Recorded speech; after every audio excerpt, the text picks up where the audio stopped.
So yes, I am today's slightly jet-lagged Brit. If you could ask me no difficult questions, that would be great, thank you. I've not been here long enough to answer difficult questions. Great. Thank you all for coming. We're not looking at Star Wars or Rhapsody in Blue, I don't think. But I am here to answer your questions and kind of find out things. Which reminds me, I had a few questions in advance which were sent, so I'm just going to find that while I'm talking, because then I will hopefully not miss any of the questions that were asked or any of the sections. So you said you've been looking at, obviously, using Sibelius and Finale, and now you can get frustrated with a different program. Dorico. No, that's not what I'm supposed to say, is it? No. I'll get those questions in a minute. Right. So kind of what I want to know is, what would you like to know? I can tell you all sorts of, lots of useful information and things. Is it all right if I kind of start and look at some sections and things, and then you might also think of some questions? I'll hopefully touch on some of the questions that were already asked, but I bet you think of some more. Let's have a quick check. Has anybody actually looked at or seen or used Dorico yet? Yeah, a bit. You know, there's some kind of hands going, sort of. And are you guys? Would you say you're mainly Finale users? That's not what I expected. Or mainly Sibelius users? That's not what I expected. Okay, fair enough. No, that's okay. I was mainly a Sibelius user because I worked there, which helped. I get frowned at work using Finale in the Sibelius office, wouldn't you? Did any of you come to Daniel's sessions that he's done? Was it last year or the year before? Yeah? Has anybody been to those sessions? So, unfortunately, Daniel can't be here today because he's asleep, actually, 3:20 in the morning. There's a conference happening in Austria with Elaine Gold, who's the Behind Bars lady. She's doing the keynote at that, and I think we're sponsoring it, and Daniel's going to that, mainly because he hates flying. So that's a shorter flight from where we are than coming here. That's the only reason, really. So let's look at some stuff in Dorico and kind of work out some things, and then I'm sure you'll think of some questions. So if you haven't looked at Dorico yet, then no time like the present. Not right now. The current version is now well, actually, right. I'll let you into some secrets, sort of. This week's NAMM, so we're going to announce a new version this week. So officially, by the end of the week, it will be version 3.1. This is officially 3.1. So there are a couple of things in this one which will be slight changes from things that you might have seen before. And sleep. Sorry. Turn the lights out on the jet lag guy, thanks. So you can download, obviously you can download a trial from the website, but don't. The trial on the website, actually I don't know when it'll be updated, probably might be this week, but it'll be a 30-day trial. If you want to try it out for longer, email me and I'll send you a 90-day trial code, because then you get a decent chunk of time to have a look at it. If I forget to put it on screen later, I've got some business cards here with my email address on. It's a .de, very German-looking business email address. Obviously, I'm not German. I've also got here, if you want to take them for reminders of things, shortcuts. I'll talk about a few of these kind of shortcut things, but these are quick reference cards, useful kind of things to stick on your desk and remind yourself of shortcuts and things. So if you want to take one of those because they're useful. We didn't deliberately change the shortcuts from Sibelius or Finale just to be annoying. There is a good reason why we've done the shortcuts the way they are. You can change a lot of the shortcuts if you say, but my brain only works in this way, the way Sibelius or Finale does. I must change my shortcuts. Okay, try not to change them on day one, but there are some changes. On the not quite so useful initially front, I've got some of these. Does anybody know what these are? Cell phone things, pop sockets. See, none of you are young enough to know what pop sockets are. Basically, you stick them on your phone like this, and they pop out the back like this. And then when you want to go to the Dorico YouTube channel and watch a YouTube video on how that feature works, it stands up on the desk so that you can watch the thing while you're working on it. That's what they're for. Or if you're on a plane like me, it means you can use your phone and sit. No? Okay. But so, anyway, they've done some of those if you want some of those. But they're so kind of not quite so useful and a lot more useful, and my business cards. Which may or may not be useful depending on what question you ask me and what time of day it is. So I've got Holst, Jupiter. Let's start here. So one of the things we added recently was when you've got big scores like this with some very small notes on, and you've got far too many instruments, one of the things we wanted to be able to add to do quickly, and to be honest, we wanted to do this a few years ago, but we didn't quite get around to it, is I've got lots and lots of instruments in here. Is that all relatively clear up there? Yeah, not too bad. So we've got 2 piccolos, 2 flutes, 3 oboes, 3 clarinets, 3 bassoons, far too many horns, some trumpets, trombone, and everything else. And now this is okay as a full score, but, and obviously you've got your parts up here in this big list. Great. But if you want to make a condensed score, so that the 2 piccolos are on the same staff and the flutes are on the same staff and the oboes are, that kind of thing, then you end up doing a lot of copying and pasting and kind of using extra voices, or they're called layers in Finale. Some Finale use a nod and tell me, yeah. So you can do it, but it takes a bit of work to kind of to work it out and get things working. So in Dorico, what we did is we had this option here in the menu called Condensing, and if you select that option, or you can set a shortcut for it if you want, like I have, then it does this. So it's condensed the 2 piccolos and the 2 flutes and the 3 oboes and the clarinets, and then it labels what's going on over here. So if we zoom in a bit, you can see here what's going on. So here's a 1, and here's 2, and there's a rest of it there, so you know who's playing what. And everything else. So that you can see what's going on as well, there's an option here to say for condensed music, you can turn the condensed music grey. So now you can tell, hopefully on that screen, yeah, this is not condensed, this is condensed. So you can kind of, as you scroll around the score, you'll see which bits are condensed or not condensed. And then as you move around, you'll see, for example, sometimes it labels A2. And sometimes it will label, where are those multiple horns? Down here, here we go. So so it's labelling all of these to tell what's going on. That's quite useful, but when you start to get into it, there will be cases, especially if you're copying an edition that's already been done and probably hand engraved, you'll find particular cases where you say they've done condensing one way on this page, and on the next page they've done it a different way. And in Dorico 3.0, you only had one way. It was you do it this way, or you change the option and you do it a different way for that instrument. So one of the things that we've now added in Dorico 3.1 is the option to be able to do that in sections wherever you want to. So you'll be able to select something and say, for example, at this point here with these clarinets, you can come into this condensing change option. Oh, that went dark, didn't it? Oh, dark dialogues. And now you can specify, for example, that the clarinets are going to do something different. I'm not going to go through all the options, we don't have time. Or you can kind of manually condense things. So you can say, for example, I'd like to manually condense the clarinets to do up stem clarinet 1, down stem clarinet, and then add an extra staff for clarinet 3, for example. So you can choose at this point, because you can have these little condensing change labels to tell you something's going to happen differently from this point on. So you can set your own options and that kind of thing. So that's all. It's all very useful and quite cool. Try it out in the demo. John, can I take that a little bit further? Yeah.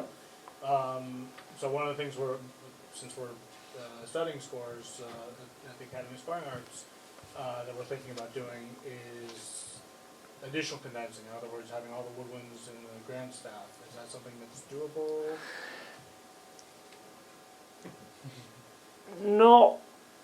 I wouldn't do it using that option. Okay.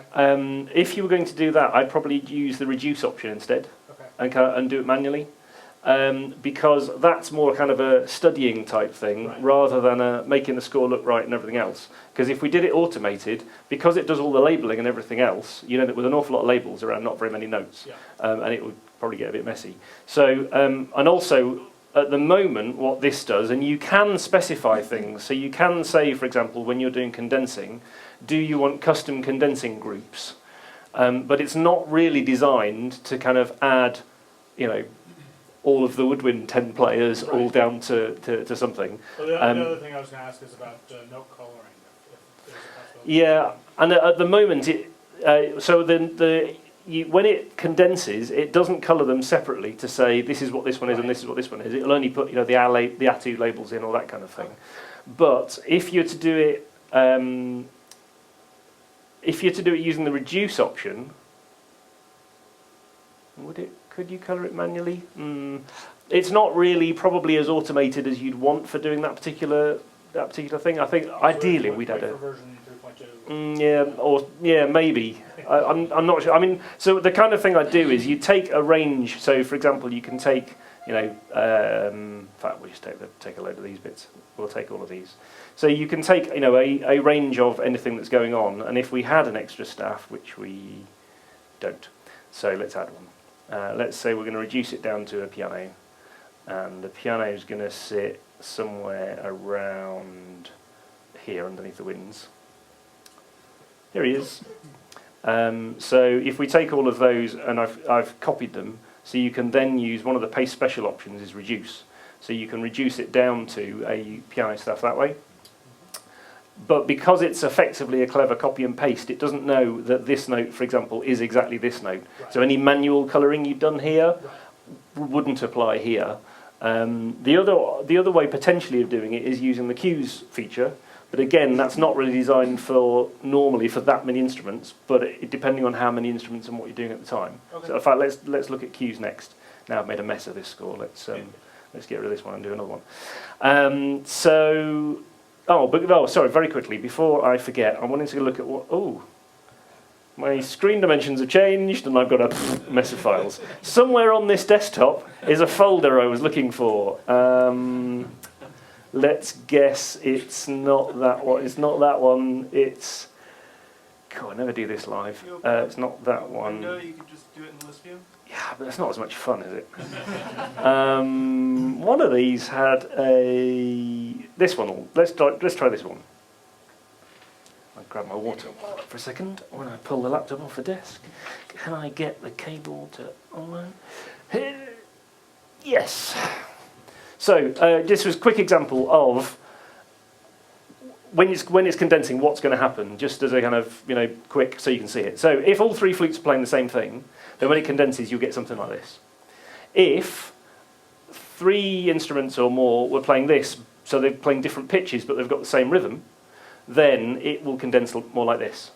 And there are different options, again, for what, you know, if you want to specify manually on some of these, but these are kind of some of the automated options. If you've got this, but the second flute is pitched higher, then you might get this kind of thing, where the second flute will say, oh, I can't condense right now, because I'm higher than somebody else, so it wouldn't... You can, but it, you know, wouldn't do it by default. And if you've got this kind of thing, where they're all playing different things, then you might find you'll get this, where it will condense two of them and not the third one. And again, you can set up your own you know, manual options and everything else, should you want to. And when you get all of the examples together happening in the same piece, then you'll get this kind of thing happen. So here you'll see, you know, it might condense like this for a system, and it might condense like this as well if it can, and then it might split out in some of the other systems so that you get different results at different times. And the reason it happens without me going up here is I've just set a shortcut to it, so you've got a shortcut for things. Cues, that's what the next thing was, wasn't it? So let's just have a look in here for this one.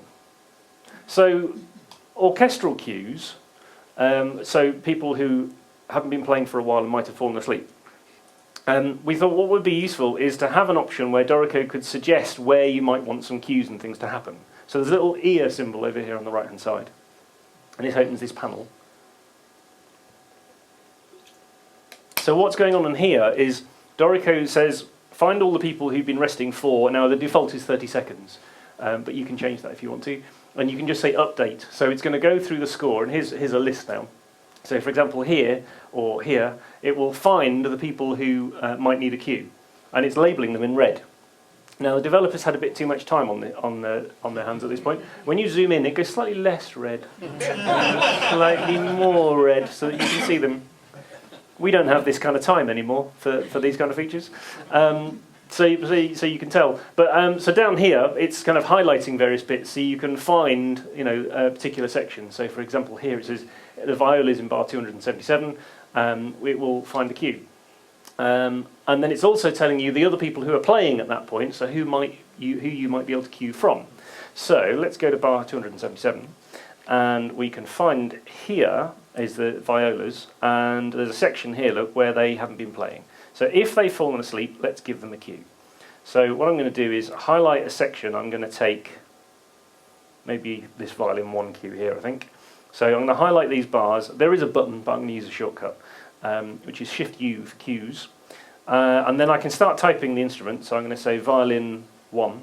And I know that because down here it said who's playing, so I'm going to say violin 1. So, and here I get another little signpost flag thing, which says violin 1. So in the score, we're not putting the cue in by default because you often don't do that in the score. You can, but you don't normally. And then when you jump to the part, here is the violin 1 cue. Let me just get rid of that panel. So here is the cue. Now I can't click on these notes because they're dynamically grabbed from the violin part. They're not just copied and pasted and made smaller and that kind of thing. They're dynamically grabbed from the violin 1 part. So if I want to make more or less of this cue, I can drag it, for example, to make to make it smaller, or I can make it bigger. But if the violin 1 part changes, so this is Schubert's 8th, when he comes back and finishes this, then it will. If he changes the violin 1 part, it will also update the cues because it happens at any time. So it also means you don't have to wait till the end of a piece before you put the cues in and worry about are things going to change. You can do it at any point and know that the cues will update accordingly. There are normally in Dorico 2 sets of preferences. There's kind of the global preferences, and then there's kind of override type things, because often you want to say, generally, I want this to happen, but then sometimes I need to do something slightly differently and change it. So here we've got the standard cues happening, and at the bottom we've got a properties panel, so you can change things. And because I've got this cue selected, it's telling me what's going on at the bottom down here. So if I wanted, for example, to show the slurs, I can tick the slurs box and it will grab the slurs from the violin part. Maybe I want the dynamics as well, if there are any. Or let's say, because viola players are apparently clever and probably don't need the transposed clef at this point, let's turn off the transposed clef. But that's now maybe a bit high, so let's do an octave shift and bring that down an octave, which is now violin 1/8 VA, so that it kind of fits inside the thing neatly. There's also, if you want them, things like rhythmic cues, so you can turn on rhythmic cues and you can set a distance away from the staff and that kind of thing if you want them. So maybe you want to say, actually, at this point, if we change the label, say all of the strings are playing this rhythm just before you come in. So you can tweak things like that if you want to. Also, if you're doing anything for jazz bands, apparently saxophone players like me are a bit stupid. And if you don't write the word play just before they come in, they don't know what to do. They don't know the difference between small notes and big notes, apparently. So you have to say play to remind them. So there's a preference option for that too. There's in the properties options, there's just a thing you can say automatically do that, and as soon as the cue ends, it will write that word for you. So for cues and things, they're quite useful, but you can group cues, to go back to the original question. So if you wanted to, you could bring other cues in at the same point if you wanted to, and cue multiple instruments. It's going to get a bit crowded, lots of labels and things, but in some cases that would be useful because then they are labelled. They're automatically smaller notes, and they'll be labelled as to say which one each one has come from. So, for example, I've not tried this one, but let's say... I don't know who else is playing at this point, do I? Let's find out first. Let's say... Well, we'll get the cello part, why not? So, at this point here, we also want to cue the cello. So, now... it's a very small... I should have made this bigger. Here we go. Here's the cello part as well. Now, this is slightly confusing because we've now added both of them, and one of them's not got a clef change and one of them has, and I really shouldn't have done this. Regretting this already. Let's say don't do that or that. There we go. That's a bit better. Not a whole lot better, but it's a bit better. So yes, you can do things like that in some cases where it's useful. That's not one of those cases. So it's kind of the idea is that there are lots of things that we have done in Dorico, and our aim is basically to speed things up.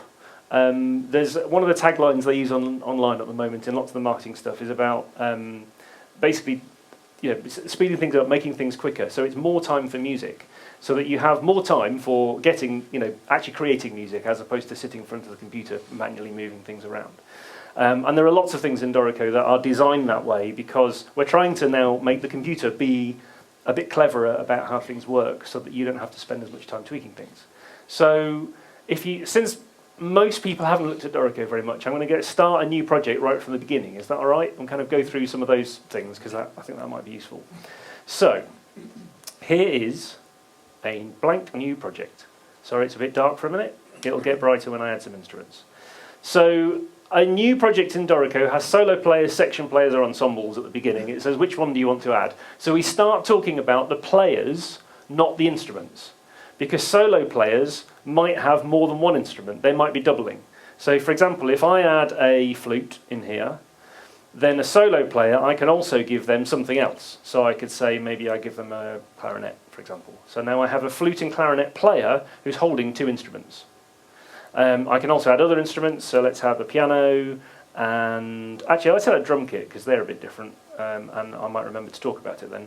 So you can add in a number of players here, and you can drag and drop these around. So you can say, actually I want my piano player at the top, or I don't.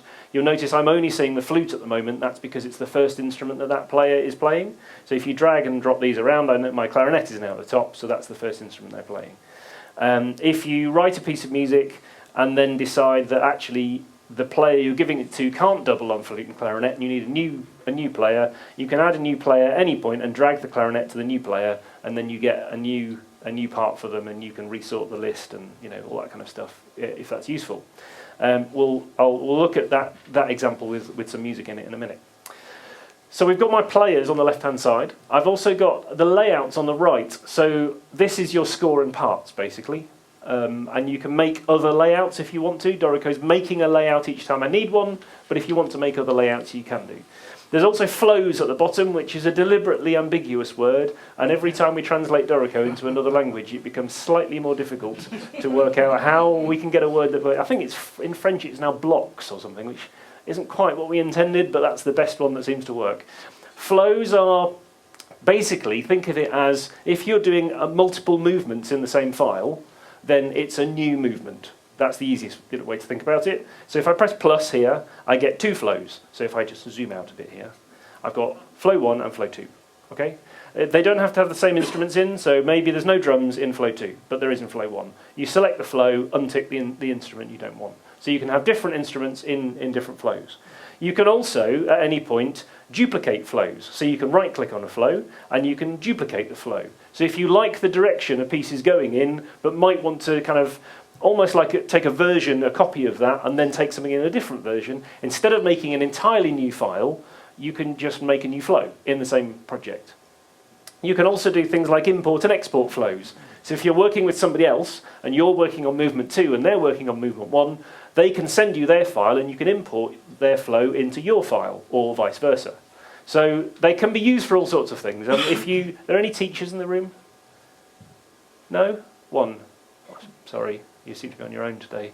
It's okay. But they're really useful for things like worksheets as well, because a flow is just an independent section of music. You can put multiple flows on a page as well if you want to. So it can be useful for all sorts of things. Quick question, Joe. If you duplicate a flow, is that dynamic as well? Do changes to the first flow copy onto the second? No, because it becomes its own bit of music, so that you can take one in one direction and another in another direction, and not kind of be interrupting each other. So no, at the point you copy them, they're the same, and after that, any changes you make only appear in one of them. John, one more thing. So going back to the setup tab, the players are universal to all the flows? No. So if I select my drum kit here, only flow 1 lights up. If I select my flute and clarinet player, both flows light up. Okay. Also tells you on the right hand side which layouts they're in. So the flute and clarinet is in the full score and the flute and clarinet layout, and the drummer is in the full score and the drum set layout. If you were to import a flow that somebody else sent you with completely different players, it would just add the players to the list.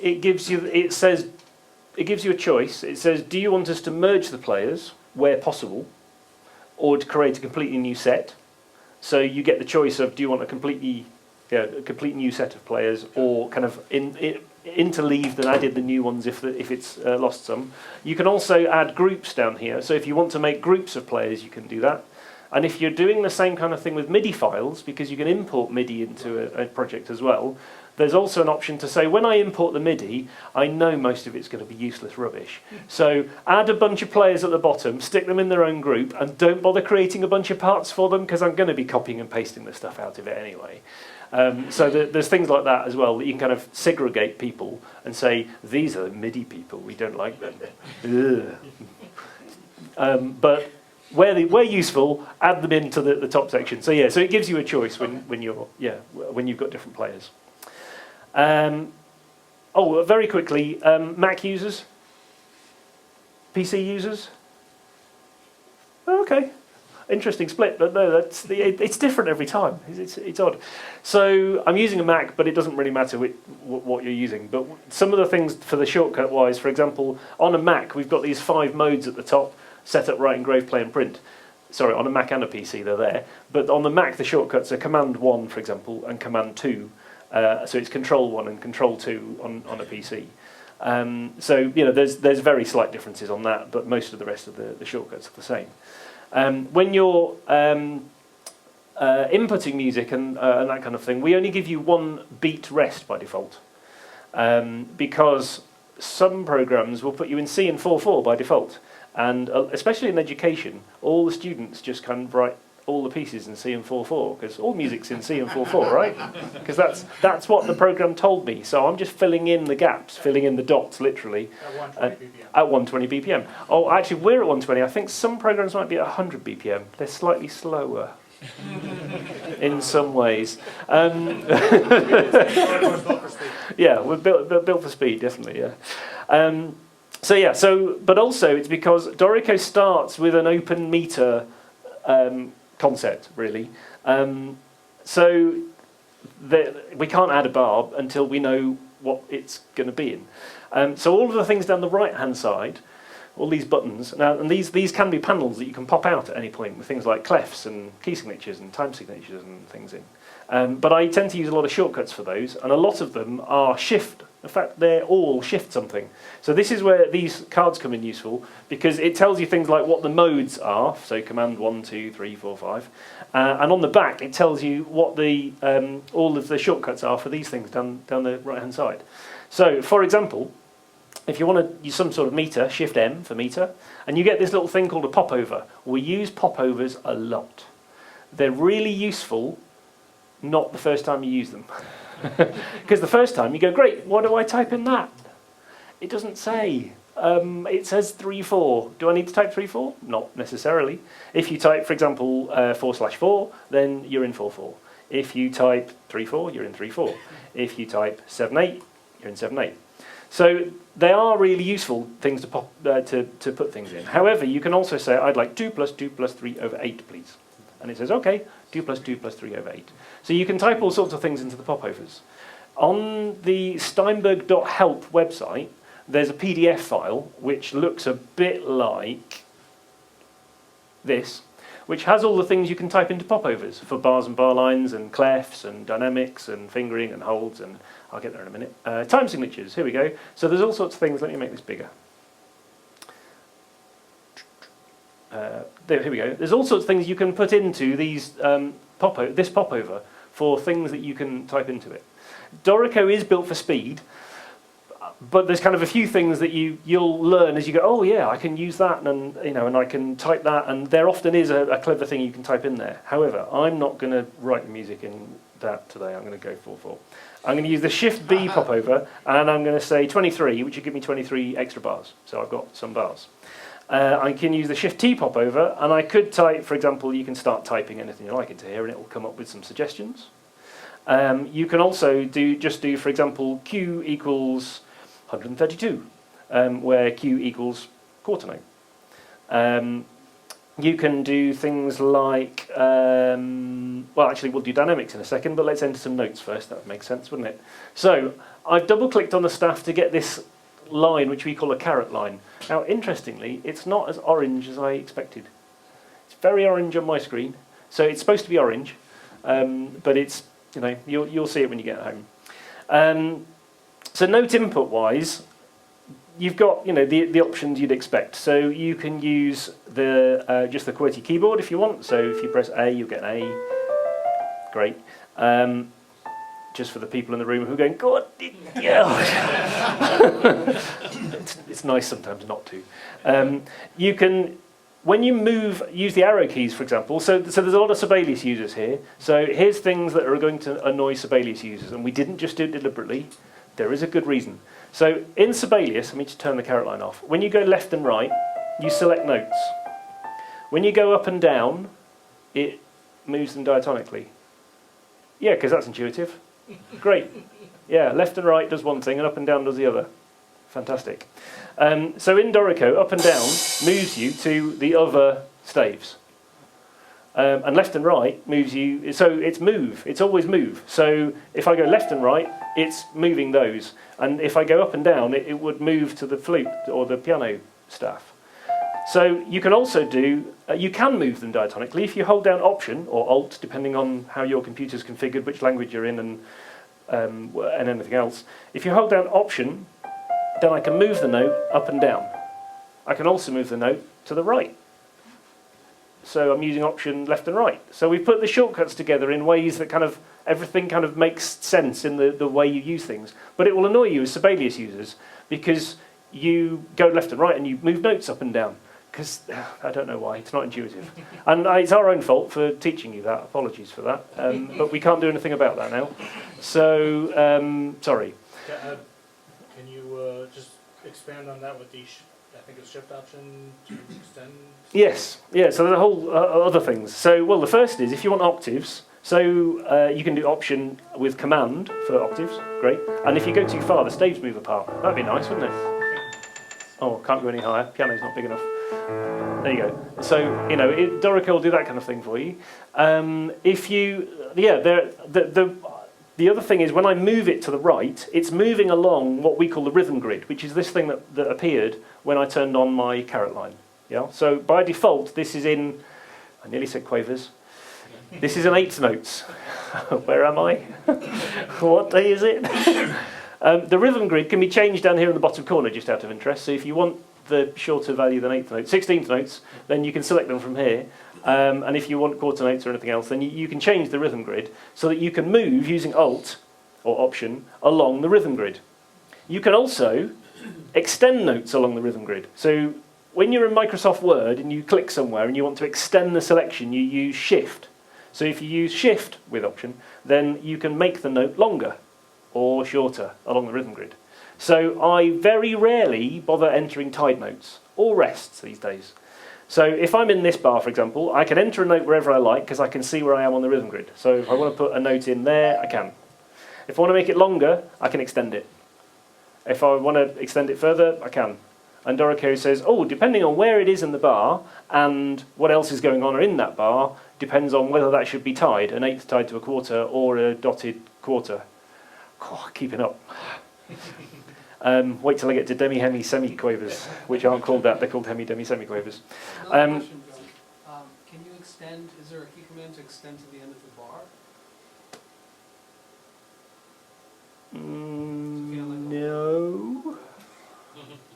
He says, trying to think. I don't think there is, but hang on, because we did add some stuff into the edit duration. No. There's lengthen, shorten, halve and double, and by grid value, which is the one I normally use, but not to the end of the bar. You can also, when I'm doing note input here, so here's another thing that's going to annoy both Sibelius and Finale users. So in Sibelius, a quarter note on your numeric keypad is 4. And in Finale, a quarter note is 5. And in Dorico, it's 6. Here's why. That we have put some thought into this, and it wasn't, hey, let's annoy everybody. We put a bit more thought into it than that. So over on the left-hand side, we've got all of these notes. We also looked at our computers and went, oh yeah, the numeric keypad. Don't have one. Not everybody has a numeric keypad. So let's stop forcing everybody to go and buy a numeric keypad or an app for their iPhone or anything else. Let's find a method that works. hey, let's use these numbers across the top. So we did. So we've used the numbers across the top. If you have a numeric keypad and you have a big keyboard, you can still use the numeric keypad. And there are shortcuts on here to tell you what they are.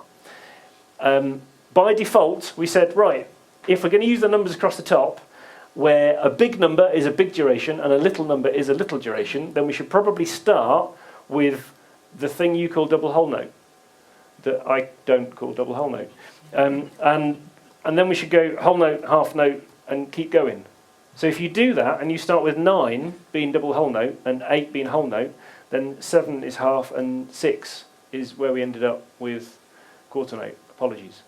Now, if you really, really, really hate that, and you're a Sibelius user with a numeric keypad, and you don't even think that it's 4, you just know it's that button, you can change your shortcuts. They're called key commands because we're Steinberg. So in the key commands section, you can change your shortcuts. There's a whole section in here where you can change things if you want to. So if after, I don't know, a year, you really still hate that, you can change. Don't change it on day one.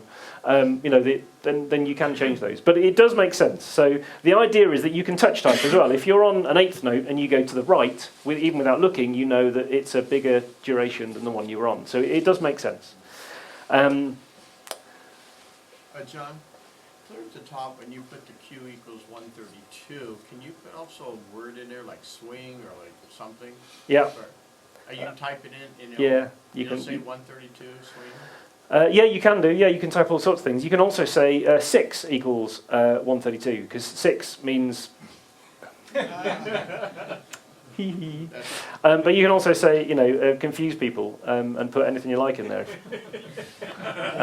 Yeah, you can type things into there. The popovers are designed to be relatively intelligent. For the things you type in there, it effectively, what they call parses the things you put in there. So if you start writing all sorts of random stuff in there, it'll try and work it out, but in some cases it'll say, oh, I'll just give you the text because I wasn't sure what the other stuff was you meant. But yes, the idea is you can. You can also, in the properties panel at the bottom, change lots of these. So you can add other text in here, and you can also add abbreviations for things, and you can say, actually parenthesize this and put is approximate, and the approximate appearance can be a circa instead of, or it can be a little squiggly sign, which we didn't know the name of, so we put as sign. You can say show equals sign or not, and you can say a range, so you can change this and say actually it's somewhere between 6 and 132, like Dante or similar. So yes, there are a bunch of options you can add in to really mess things up in the properties panel. But yes, you can type lots of those things into the popovers as well. And when so up here, when I double clicked on it to edit it, it said, well, this is what I thought you meant. So yeah.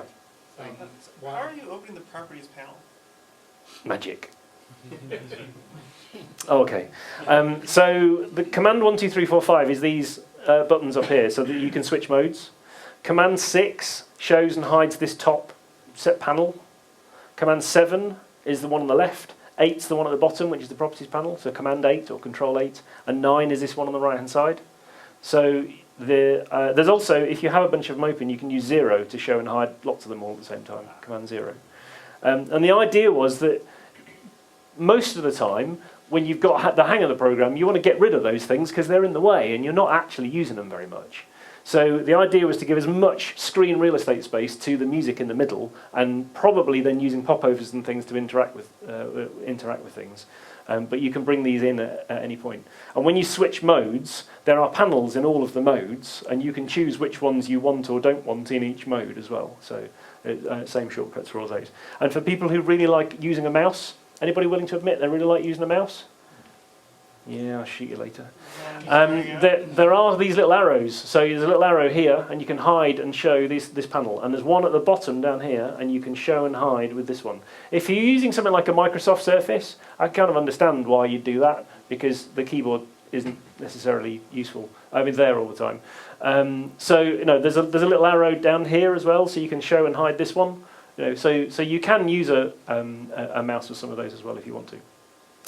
I haven't got very far with this. Right, let's quickly add some other stuff. So if you have a computer keyboard and a MIDI keyboard, you can oh, fat fingers. You can add other notes, which makes accidentals much easier, obviously. You can do accidentals and things with the computer keyboard as well. So, for example, if you want a sharp, you just press plus. because it looks like it's kind of adding, it's a sharp. So F sharp, you just press plus. If you want a flat, it's minus. So I pressed minus. If you want a natural, it's 0, because we'd used all of the other numbers for the notes. So 0 gives you a D natural. If you want to do things like add intervals, I don't know how you do in Finale. In Sibelius, you just press a number across the top, which is useful for diatonic intervals and nothing else. So if you do Shift I for intervals, you get a popover. There's a theme here. And into here, you can type 3, for example, and you get a third. But you can also type things like M3 for a minor third, comma 5, comma minor 7. And you can also type things like, just undo that for a second, you can type minor 3, comma minus 5, fifth down, comma minor 7, comma, I can't think, minus 8. There we go. So I'll get a fifth below and an octave below and a minor third and a minor seventh above. Ta-da! So the intervals popover becomes a bit more useful for that. And you can do things like transpose by a perfect fourth, if you want to, in the popovers. Yes? Stupid question. As far as key signature, can it recommend like what the preferred or natural key signature would be based on what you're just playing in? No. Be nice one day, but no, it doesn't. Yeah. Or Daniel saying, "Really? You don't know what key it's in?" Yeah. Sometimes I suggest these things, and he just kind of looks at me, kind of sympathetically. Don't ask me the question. I don't know. What you can do is, when you're adding keys, you do Shift K for key signature. You get a popover, and you can say things like capital D for D major, and you can say lowercase d for D minor, or you can say, I don't know, but give me 4 sharps, 4S. Or you can say, as I realised recently, you can say 8B, 8 flats, which means we've got double flats. I don't know why but we did. So you can do things like that with key signatures. If you really want to be mean as well, over here I'm going to use a panel. By default, Dorico ships with 12 and 24 EDO, equal divisions of the octave. So if you switch to 24 EDO, then you get some extra accidentals and things you can use. So if you want to use things like 3/4 tone sharps and flats, then you can do. If you want to define your own tonality system, then open this little panel, decide how many divisions per octave you want, what you want all the accidentals to be, and define your own custom key signatures if you want to. So if you want a key signature with sharps and flats in it, okay, they'll even transpose. I don't really know what your saxophone players are going to do, but they're probably not playing in tune if you're like me anyway, so it doesn't matter, does it? Just to kind of prove a point for a second, somewhere, somebody sent me a file, and I'm glad they did, because I asked them nicely, oh, yeah, whatever, which they've done in just intonation. Yeah, okay, oh, apparently it uses piano tech, okay. So here, what they've, well actually, let's have a look in this panel. What they've done is they've defined actually 72 EDO and then 12,000 because we don't do decimals. So they've defined here that between A and B there are an awful lot of divisions. They're about as far away apart as they could possibly get. And then they've defined some accidentals. Was this Jacob Collier? No, it isn't actually. No, I have asked him, but he hasn't got back to me. So there's an awful lot of divisions in here. I'm about halfway. Hang on, keep going. Right. So they've defined all of these various accidentals. So what it means is that down here, this panel's just got really big. And when you select a note, you can go. Keep going.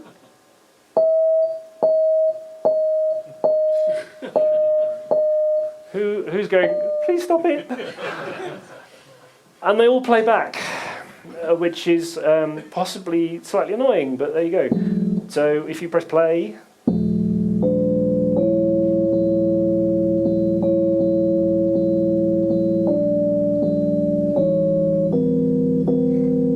as one of my colleagues pointed out, so if I do this in a wind band piece, it will actually sound like my high school playing it. That's not the idea. But so basically, the gist is that in Dorico, well, what it's also interesting is at the bottom it's trying to tell me what the chord is. brackets micro 3, might be, not sure. All of the audio stuff in Dorico is all actually the Cubase audio engine that we've kind of taken the Cubase head off and put the Dorico head on. So all of the sound stuff, so Dorico's VST3 native by default, because Steinberg made VST. So it also means that because in VST you can have individual tuning of individual notes, so it's called VST note expression. Instead of just having a chord and using the pitch bend wheel, which would bend all of the notes in the chord, each individual note can be bent in any direction you want it to be using VST note expression. And so that's what we used when we were when you're defining those sharps and flats and whatever the other things are called. And then all of the items are then part of basically the font. So before Dorico was launched, Daniel designed a new font system basically called Smoofle Standard Music Font Library. And that was because it was a bit annoying that Sibelius and Finale use different fonts. It's not like using Times New Roman and Arial when the letter E is in the same place in both fonts. That's handy. With music fonts, that doesn't happen. An item in one font for one program isn't in the same place. So we said, actually, let's just make a standard. So we use it, and MuseScore use it actually, and various other people use it. But it means that if somebody designs a new font and they design a Smoofle font, then it can work across multiple different programs. So all of these items exist in the font. So if you really need to, when you're defining these things, you can find all of these items and many more things in the font already. But it was then up to somebody, I don't know how long this took, to define this many accidentals, but there you go, you can do it. And then to learn them as a player. Yes, play me that, please. Yeah. Well, I was playing you that. It's just I didn't tune. So I've got lost now. So let's go back to my lovely piece. Here we go. So, oh yes, I was doing this. That's no better. Let's delete that. So, dynamics. Let's do some other useful things. So, we have a popover. Shift D for dynamics. You can type things like P, hairpin, which is the greater than less than symbol that looks like greater than less than, not H for hairpin. And then you can type things like MF. So I can put all of this into the popover. And because I've selected these two bars, when I press enter, it will put dynamics in over those two bars. If I then take these notes and copy them up here, then these dynamics are automatically grouped because they were copied to the same rhythmic position. So Dorico is saying, oh, okay, let's link them together. You can unlink them if you hate that. Also means that if I update one, then they both update. So when I change one of the dynamics to something else, then they'll change. There are also global preferences for whether a hairpin is a hairpin or the word cresc, because they're interchangeable terms. So in the properties panel, you can say that the gradual style is actually the word cresc instead. So it's not just lines and text anymore. They're actually all dynamics now and know what's going on. Question? Question, yeah. Just looking at that, how did you know that? How would you know that they were grouped? That you had grouped? When I clicked on one of them, the other ones light up Okay. in blue. And how do you But link it what up? if it was farther down the page or something like that, and you couldn't see it? Is there You a way don't to know. tell it or something? No, you don't know.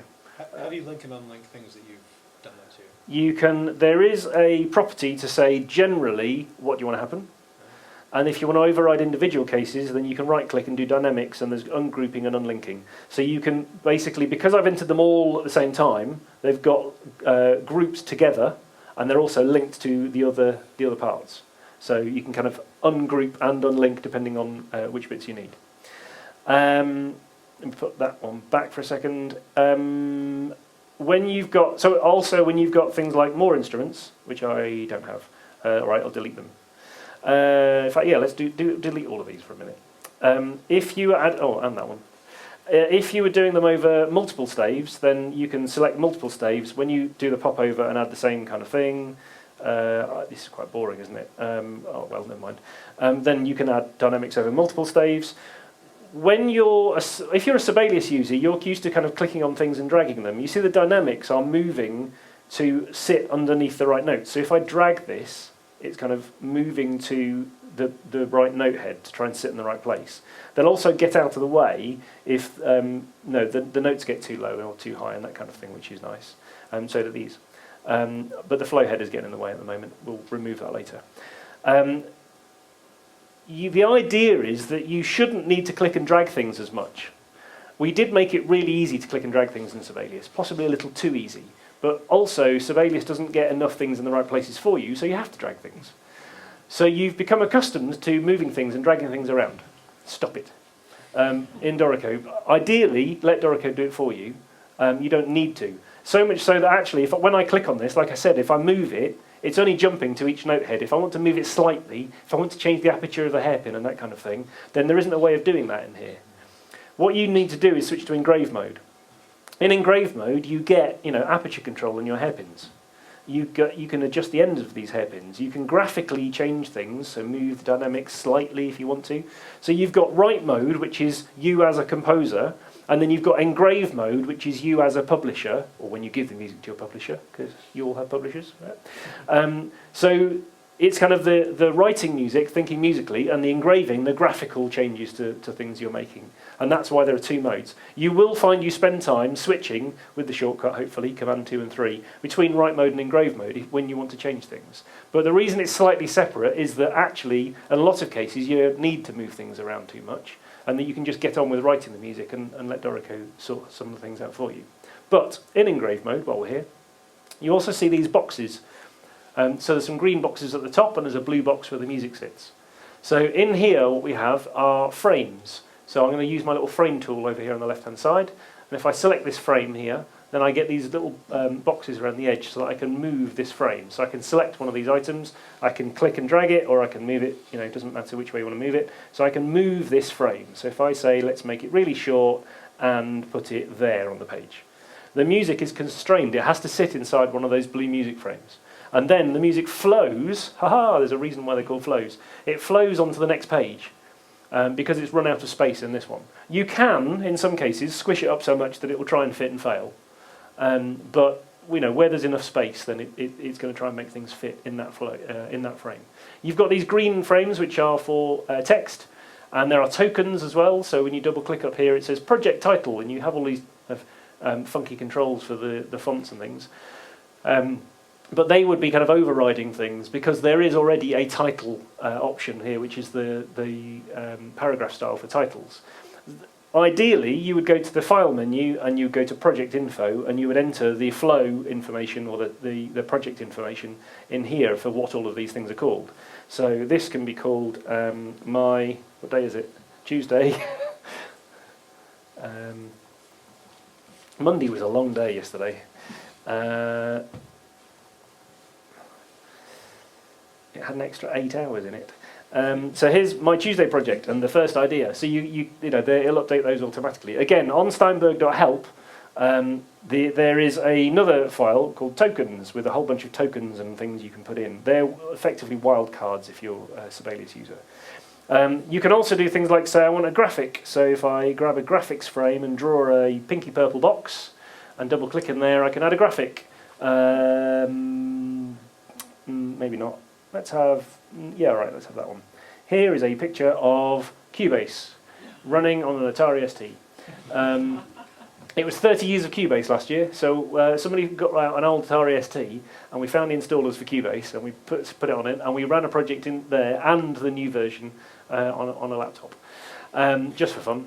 It takes exactly the same amount of space. No, it doesn't.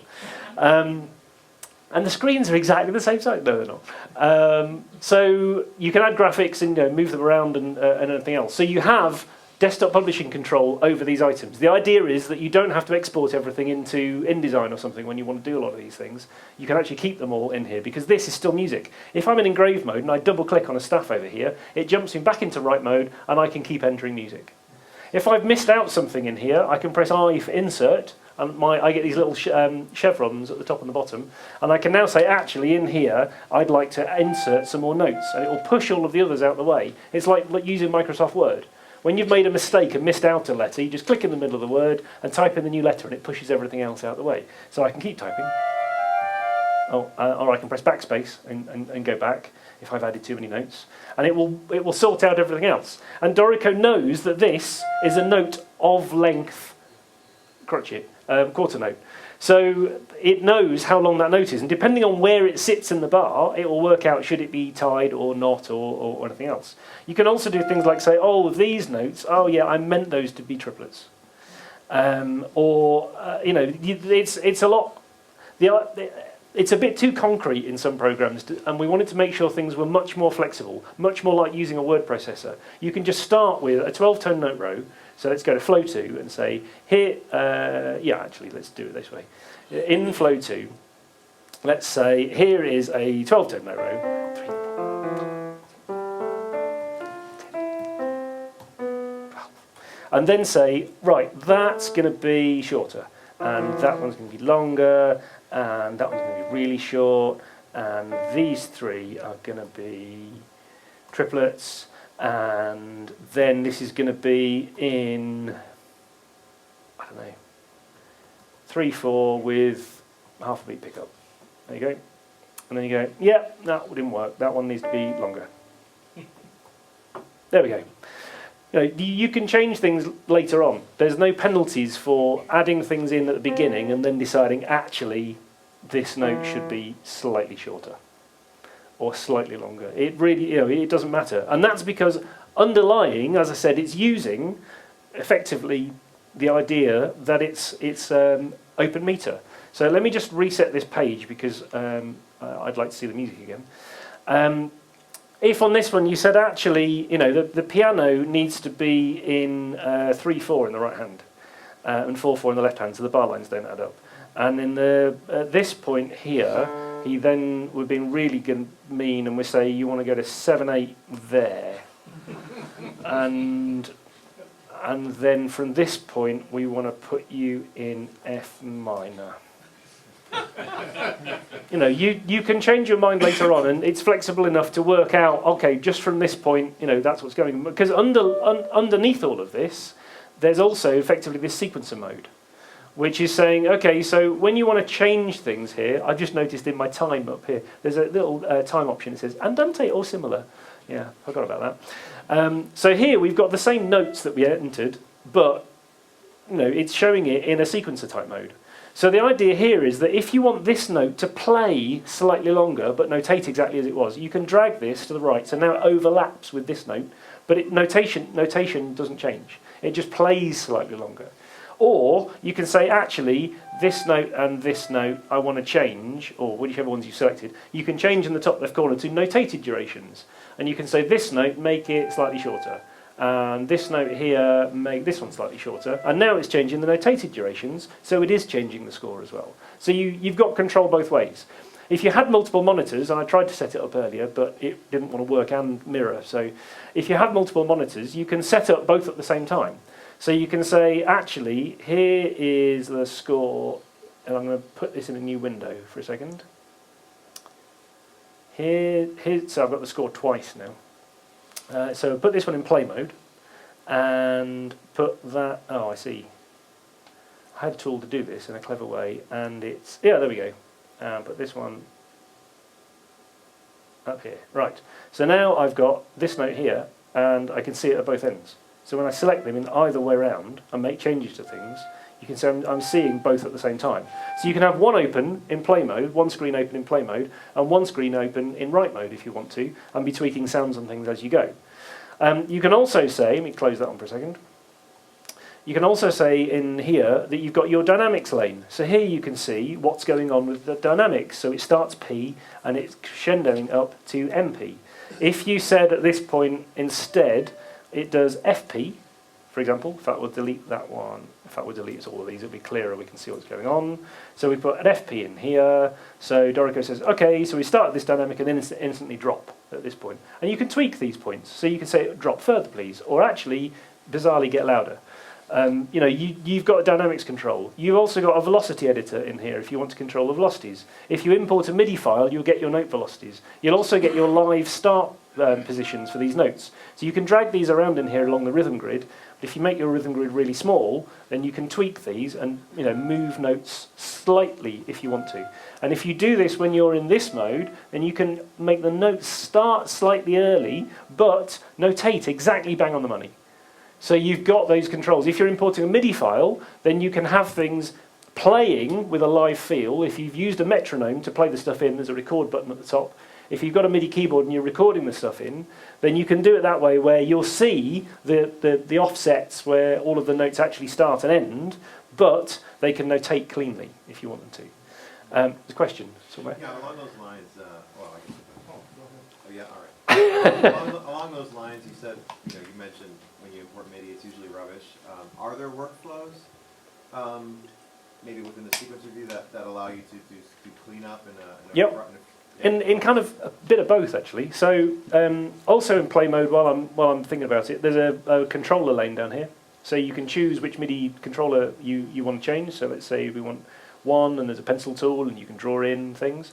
And there's a one for playing techniques. So if you have a MIDI file, oh, there's one on my desktop still. Good.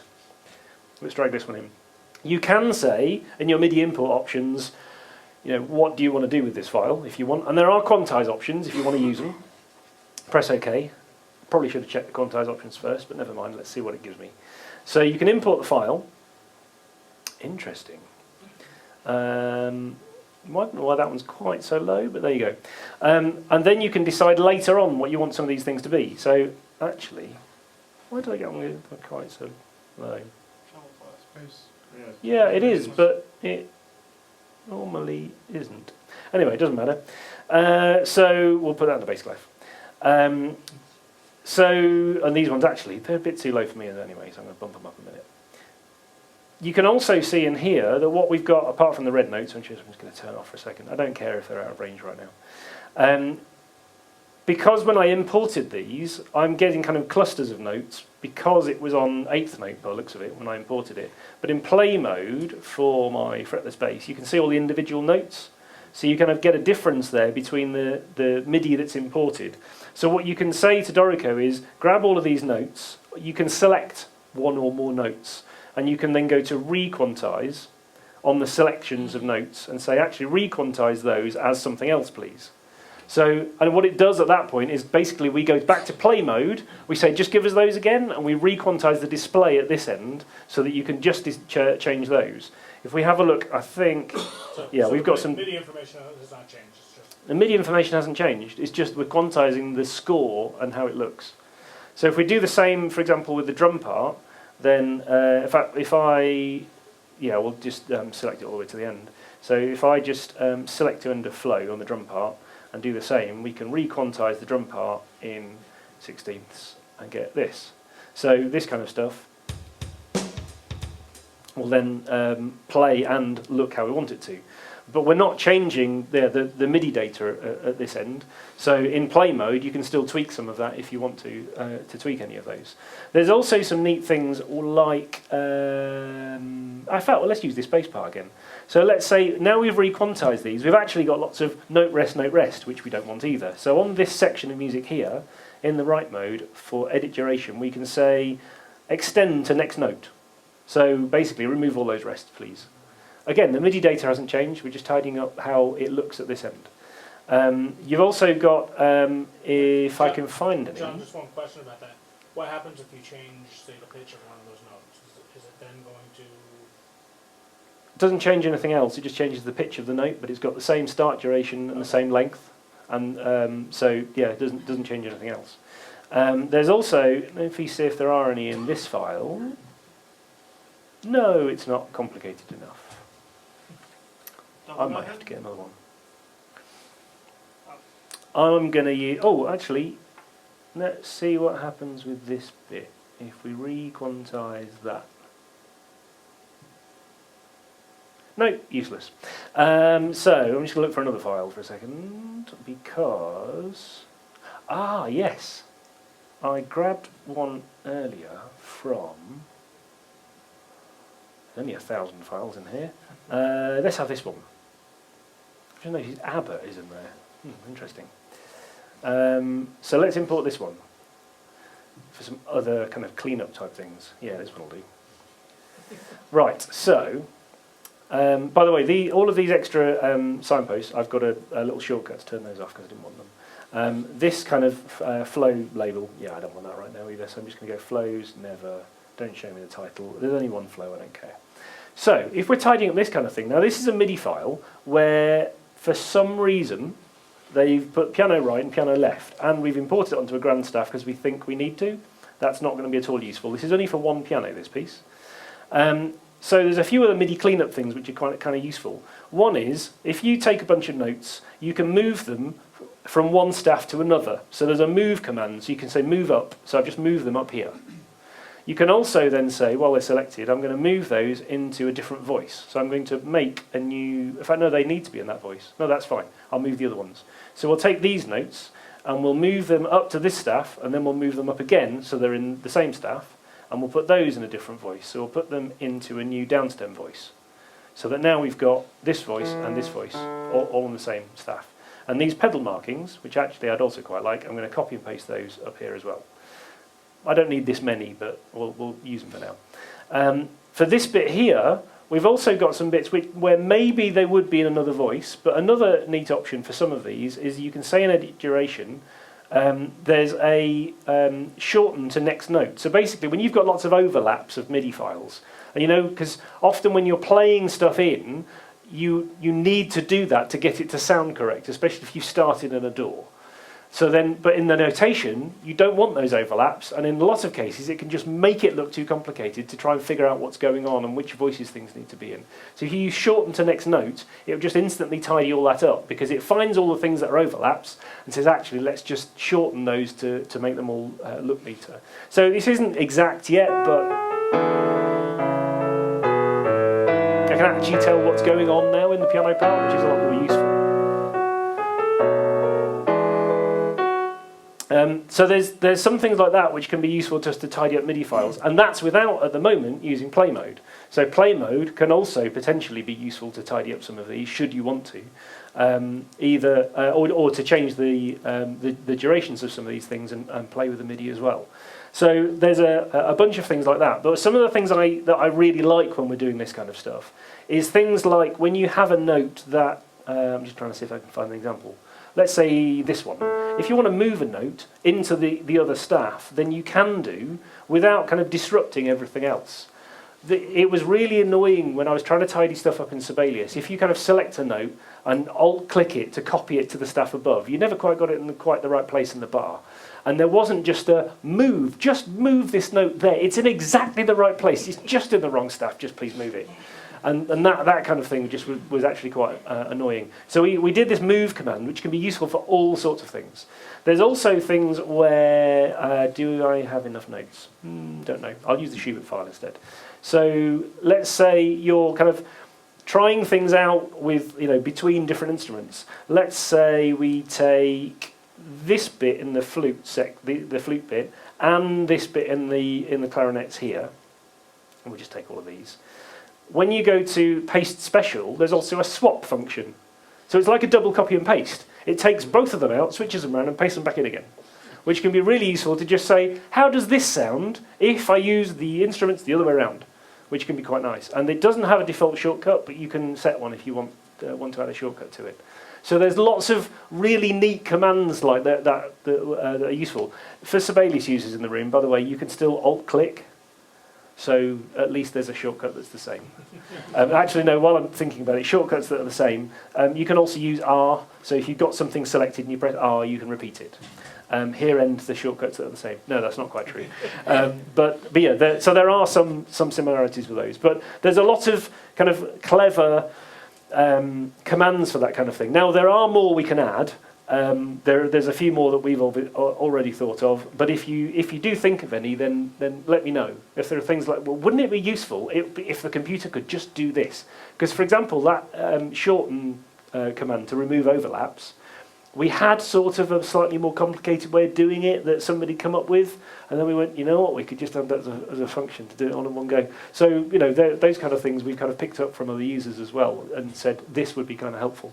Questions? Yeah, is this kind of like a long way to get to Daniel's secret plan to eventually turn this into a fully functioning, like, modern use DAW? Can I answer that question without annoying Steinberg? No. No, the aim here isn't to replace a DAW and replace Cubase. And they are two separate programs. And there's still some really neat things in Cubase that we might either borrow at some point or that you still do in Cubase. For example, if you want to quantize just the beginning or just the ends of notes, Cubase is really useful for that kind of thing. We don't do that.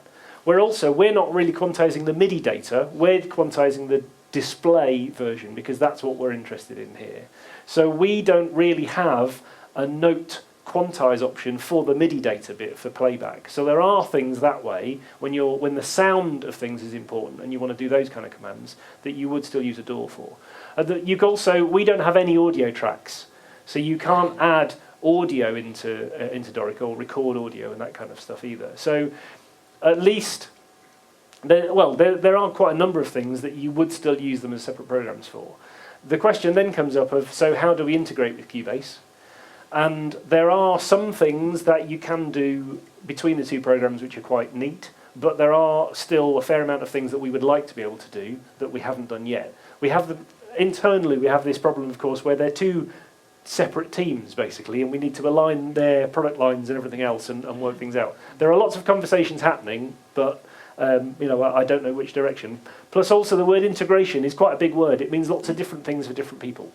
So, go on, ask me the question in case we're going to get to it. Like, how good are the sounds? Because can you marry it with another sound package and all this sort of stuff? So how robust is it in that? Yeah, I'll answer the other bit first. I'll get onto that one then. So, in fact, one of them is more easily answered on YouTube. I did a YouTube session, and I do a monthly Hangout session. And one of them we looked at taking MIDI data from Cubase and putting it into Dorico. And one of the neat things you can do if you have both programs running is if you drag a MIDI region out of Cubase, if you drag it into play mode, it imports it without doing that export as MIDI and import file and everything else. So you can drag a MIDI region from Cubase and drop it into Dorico if you want to, which is quite neat. One of the reasons that works is if you drag a MIDI region out of Cubase and drop it onto your desktop, it makes a MIDI file, which Logic doesn't do, for example. It's just one of those things that Cubase happens to do. So we've kind of tagged on the back of that and said, if you drag it into us, we'll just open that MIDI data.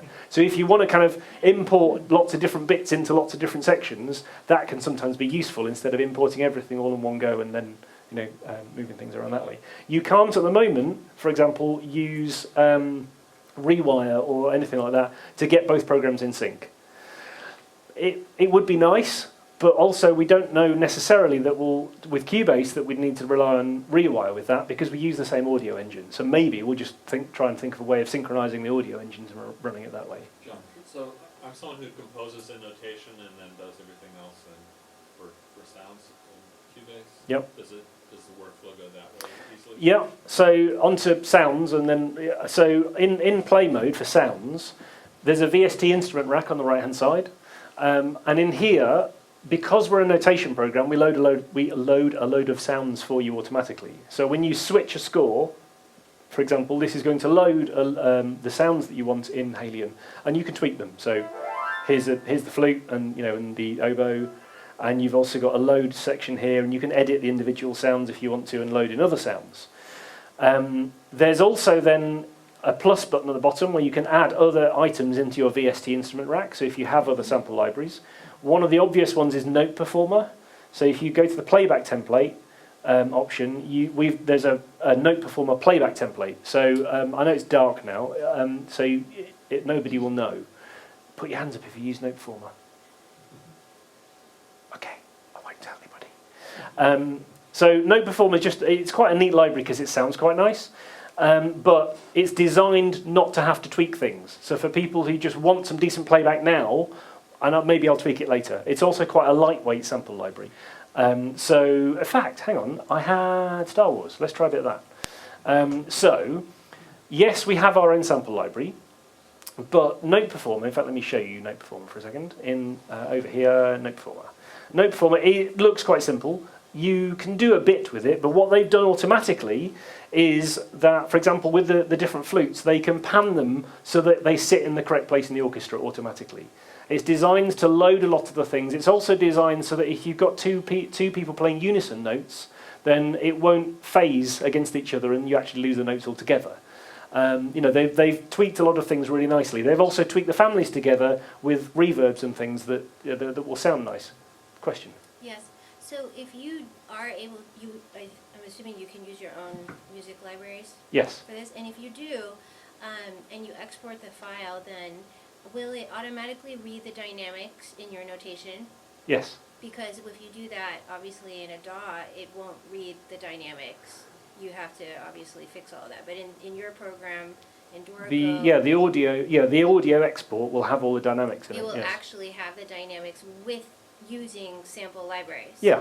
Yeah. So whether you're using Note Performer or our sample library, when you go to File Export and you choose Audio, and you can choose MP3 or WAV, then it will export that with, yes, and you'll get the dynamics with it. There's also an option to export players as separate files. So if you want them as stems to put into a DAW, then you just tick that button and it will give you all of these as stems then that you can import into Cubase. So you can So drag that and if them you're all in. using your own music libraries, Doesn't matter it which doesn't which you matter. It doesn't will matter which still library. it'll still have the dynamics. Yep. Oh wow. To switch between them, so for example, the kind of sets at the moment that are easy at the moment is basically the default set, which is ours, which is confusingly called HSSE and HSO, because it's the Halion Symphonic Orchestra.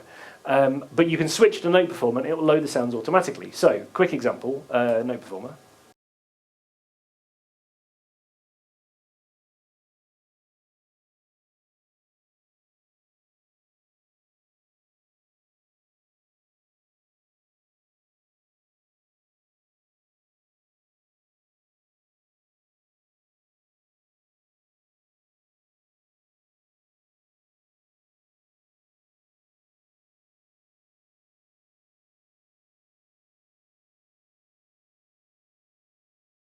Spaceships might be involved somewhere.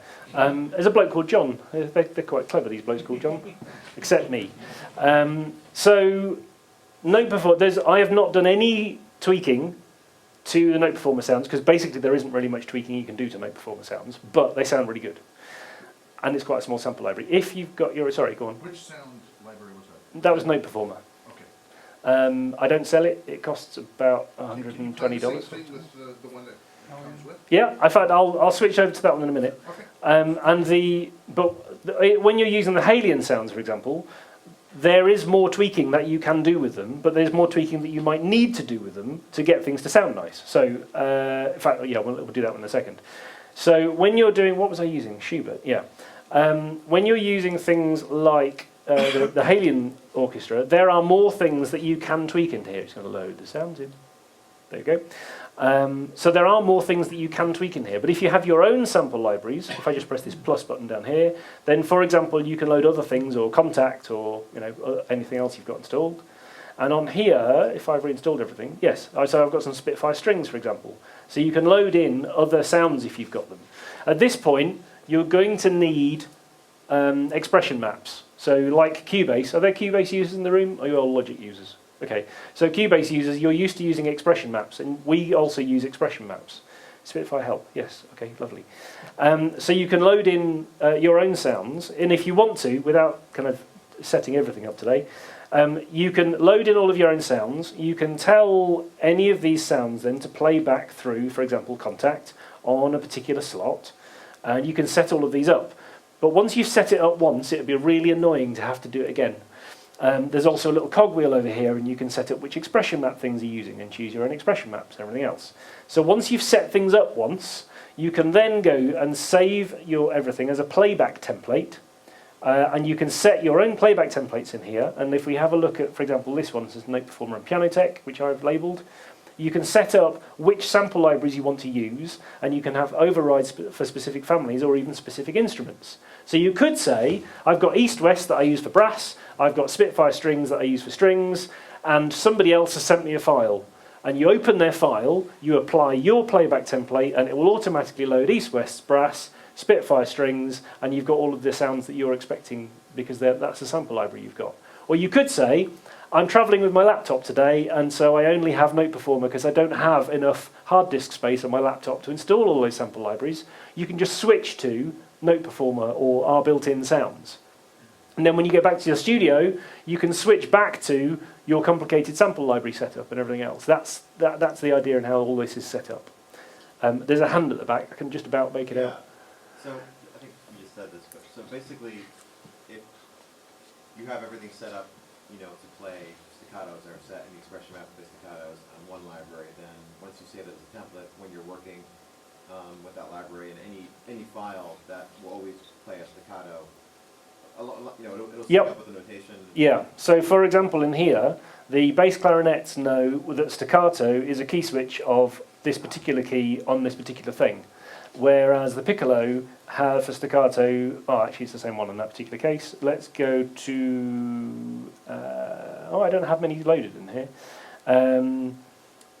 Yeah, I need to import some. So if I import library, and you can then import another library, or you can import a Cubase expression map, you can then import that, tweak it if necessary, and you've got the key switches or whatever else you need to switch all of those. And then when you change to a different sample library, it's just a different expression map. So Dorico knows this is a staccato, this is, sol ponticello, and the expression map is basically the mapping to tell it what that's going to do at that point and what that's going to map to, yes. So you should be able to switch automatically from one to another. That's better. When I put a white page up, I can see your faces. Everything else gets a bit dark. So the idea is, and I've mentioned this before, on our YouTube channel, youtube.com/Dorico, we do lots of really short videos, often 2 or 3 minutes, on how to do a specific thing. But there's also some on playback templates, there's some on how to set these things up, and then the sessions I do, which are once a month, we've looked at kind of a bit more in depth into some of these and how you structure these. So on one of them we looked at how sample libraries are kind of set up and how you can set up a specific library with a specific expression map and how Dorico links all of these together and how it uses things like these terms, which we call playing techniques, and what it does. So when you have one of these, for example spiccato, it wants to edit this to also have the right playback playing technique so it can trigger a library to do the right things and that kind of thing. But for anybody who's now going, I don't get it, I got the word play and after that it was just all, I don't know. The idea is that our default sample library will load by default. So when you go to setup mode and ask for a flute, you get a flute. And you don't have to worry about the rest of it. With Note Performer, they've set theirs up very similarly. Note Performer is rubbish at jazz because it sounds like an orchestra trying to swing. It just doesn't work because that's not what it's designed for. They've set it up specifically for orchestral type sounds. But they've set all these expression libraries and things, expression maps up for you so you don't have to worry about it. After that, you're going to need to know a few things about what's going on. There are people out there who can help you, like me and others, and on Facebook and our forums and that kind of thing. But there will be more, some more manual steps involved. But you can then set up your own playback template. Gets dark again, so that you have your playback template set up, so that you don't have to do it every single week, and you can just switch to your playback template then. There's a question over there. Yes.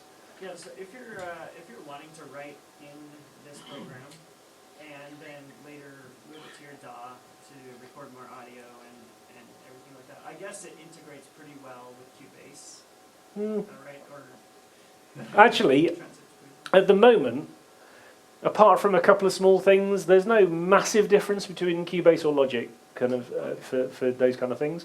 There are likely to be, for example, the sounds are likely to be more similar because we're using the same sample libraries that you'd use in Cubase. You also get the Halion Symphonic Orchestra with Dorico, so then you can also use that in Cubase because you now have a license for it, if you want to. Logic tends to use audio units and not VST and that kind of thing. So there are some differences that way. But in the end, at the moment, if you're coming from a notation program like Sibelius or Finale, you can export a music XML file and import it into Dorico. If you're coming from a DAW, you can export music XML, or you might be importing and exporting MIDI. If you're going the other way and going into a DAW, then you're probably going to export MIDI. So it's kind of, there's no magic at the moment else that we're telling Cubase apart from here's the MIDI data with all the CC messages and everything else. So if you're using the same sounds, all of those MIDI data messages are already there, the CC controls and everything else. If you're going to Logic with different sounds, that's where you might have more to reset and do things that way. Does that help? Yeah, definitely. And if you're doing it with audio, then because you've then got the stems, then it kind of doesn't matter at that point anyway which one you're going to, because you've got the stems that you can use in either program. There's a couple of things you can do and tweak. Does anybody write to picture? Anybody use picture stuff? I thought you might. Here's a quick cheat I did because this also involves audio. So this, I was asked by somebody who at their wedding wanted this song, and they said there's this particular version by the Eels. Does anybody know the band the Eels? They played at the Royal Albert Hall. It's this little thing in London, and they said I quite like this version. Could you write me a quick transcription of it? So, in setup mode. For the flow, you can right-click on the flow and add a video file. And the video file I attached is the Eels playing this. And then I went through in the... Let me just get rid of that video window for a second. I used this tap tempo option to work out what the tempo was at the beginning of the file. So I could add the tempo at the beginning. Unfortunately, it's quite rubato. So that helped for a little bit. Then in play mode, there's a time option up here. And in the time option, you can draw in the time that you need so that it matches with what he's playing.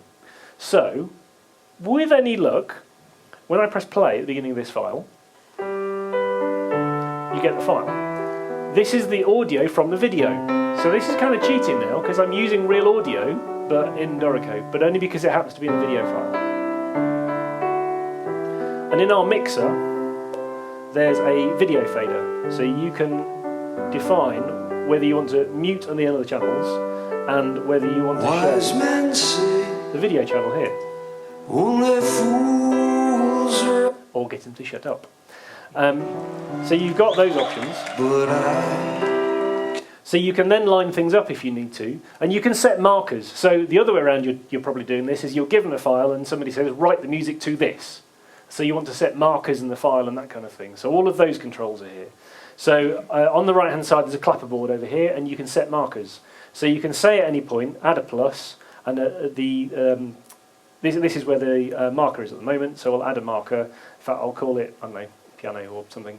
And then later on in the file, let's say over here, there's also, I forgot you to do that. There's an option here for create marker and a shortcut for it.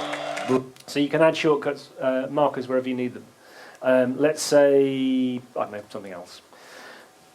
You can also set imp points, important points. So if these important points need to be downbeats, you can tick these boxes and you can say find tempo.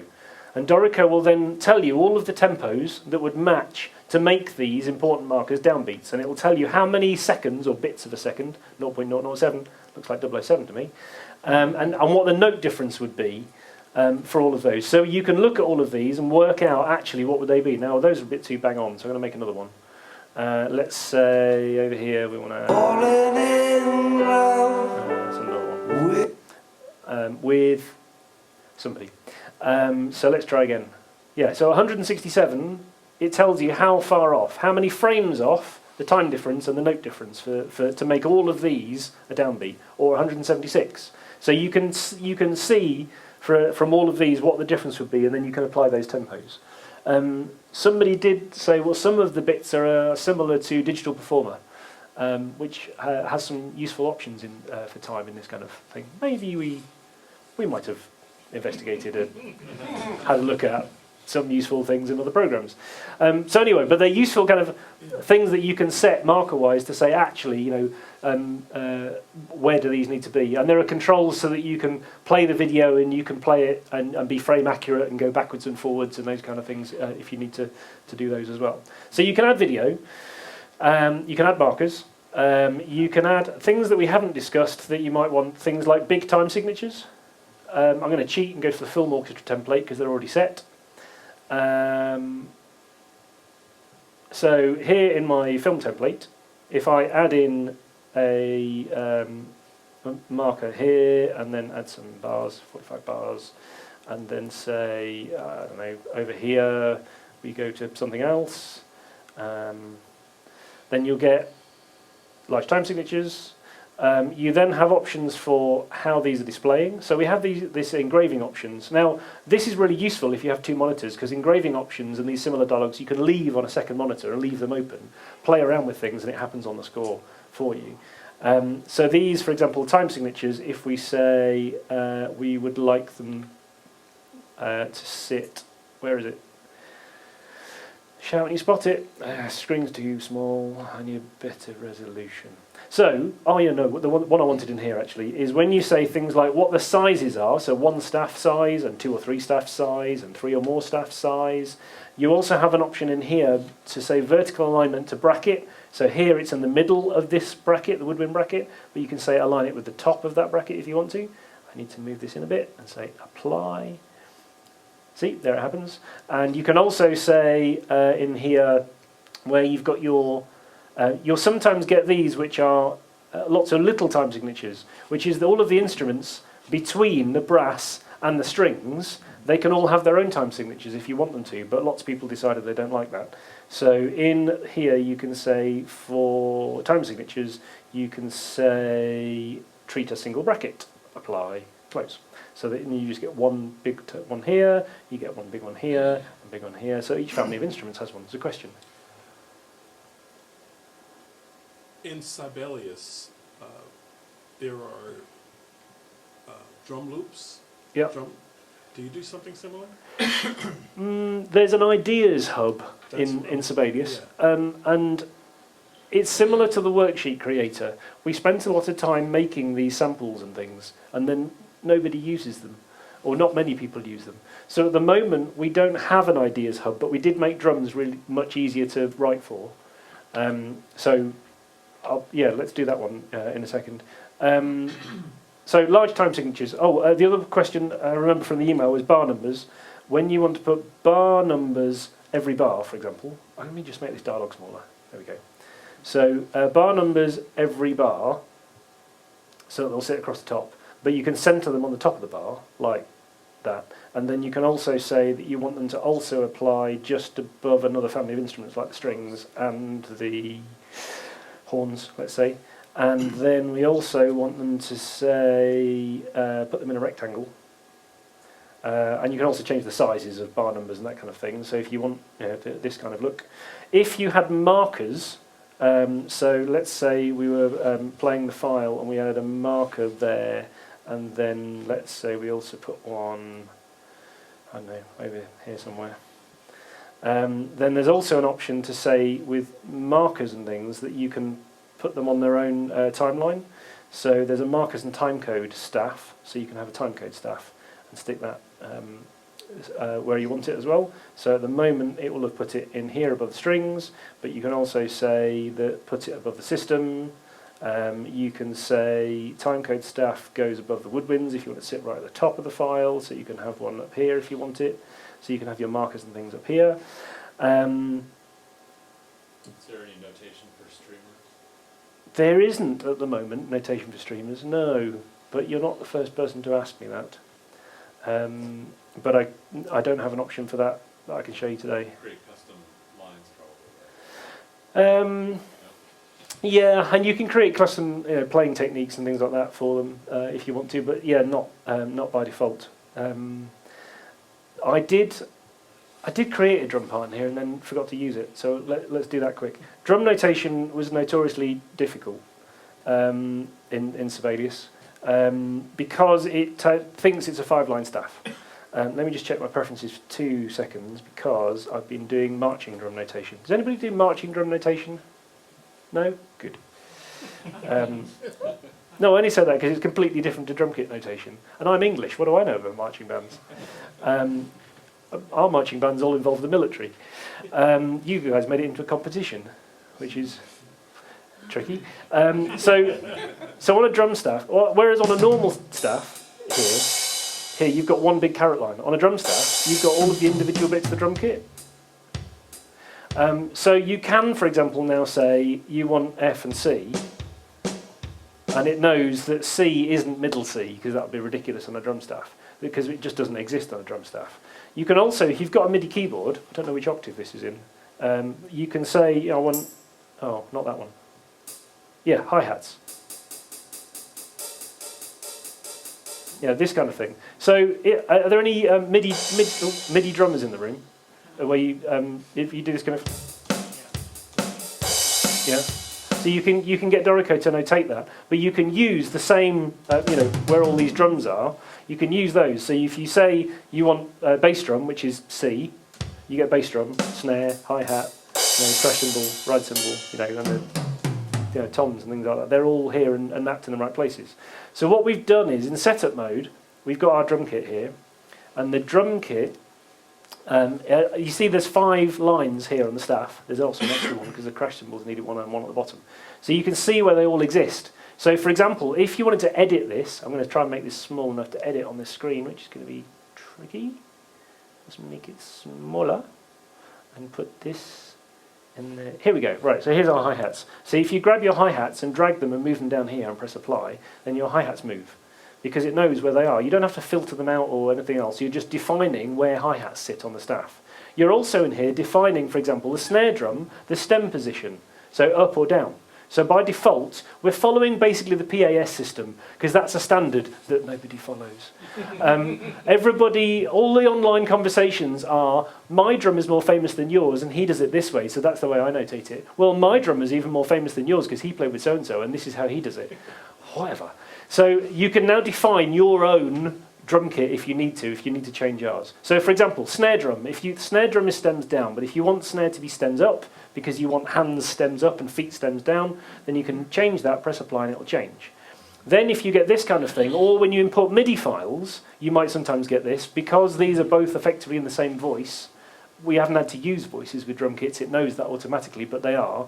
You can say to Dorico, actually, for percussion, truncate to shortest duration, because it's percussion, they don't care how long the notes are. So now it's tidied up that bit for you. So you can tweak and change things in the drum kit as much as you need to, and then you can copy and paste those around. It's also really useful to use flows, because if you've got some things defined in flows, even in a separate file, and you suddenly go, I need that samba rhythm, you could import a flow and then copy and paste it into the sections you need it in that file. So while we don't have an ideas hub, you can kind of create a lot of these rhythms quite easily and save them and store them as ideas and drag them in later if you need them. Are those ideas from Sibelius exportable? I don't know, actually. I've not tried. I've often done it with MIDI regions, where I drag and drop MIDI regions of drum kits in. So probably, but I can't remember what the Sibelius export's like on those. But give it a go, and if it doesn't work, email me and I'll figure out why not. But yeah, they probably should do. Yeah. Another question. Coming from Logic, Yep. do I have to export MIDI? Probably. Or Music XML. And in Logic and in Cubase, the only way you can export Music XML is to go into their score editor first, because the options grayed out otherwise, because their engine hasn't created the notation. And then when it does create the notation, you kind of go, ugh, really? Let's export that. And when you import it into Dorico, there's an XML import preferences, and you can say, for example, do you want the stem directions to be imported? If you're coming from a notation program and you've spent time on the stem directions, tick the box and we'll import your stem directions. If you're coming from a DAW and you've not really spent any time on the notation, don't tick the box and we'll use our rules to import for things like that. So, and there's the beam groupings and the tuplet placements and all these kind of things. They're all options that we can then import and use. Is there an advantage exporting from a DAW as Music XML as opposed to MIDI? For drums, definitely not, because MIDI is the best option, because most of the time the DAW will have notated the drum kit about 2 octaves lower than it should have been, and so we'll import it there, because we think that's where you want it. So for drums, probably use MIDI. For notation, in some cases it's useful, but actually in a lot of cases it's more useful to import the MIDI, because then you can use our quantized rules to get the look correct. But there's nothing to stop you doing both. Take the Music XML and the MIDI, import them both into the same project in 2 separate flows, and then decide which bits you want, because some instruments are going to work one way and some will work the other. So there's nothing to stop you doing that either. There's a question. Sorry, let me go this way first. No, it's just from when you have your drum kit custom made kit, is there a way to write a key into the part that says what lines and spaces or what? Sort of. There's a drum legend option, but we don't kind of create this kind of thing for you automatically and put them all in. But it's not too difficult to do in a new flow. Yeah. There's also, before I forget, does anybody do one at slash notation and chords and that kind of stuff? Right, I'll do that in a second. I can't remember which question was first. Was there one over here or one over there? I was wondering if you have any example of music XML that you could import so we could see. Yes, I how will. that works. Okay. Definitely. And how well, or what is the comparison between Sibelius and or Logic and Dorico in terms of playing in live? Try it. Completely honest. Try it. There's no flexi time option because that was annoying and everybody turned it off in Sibelius.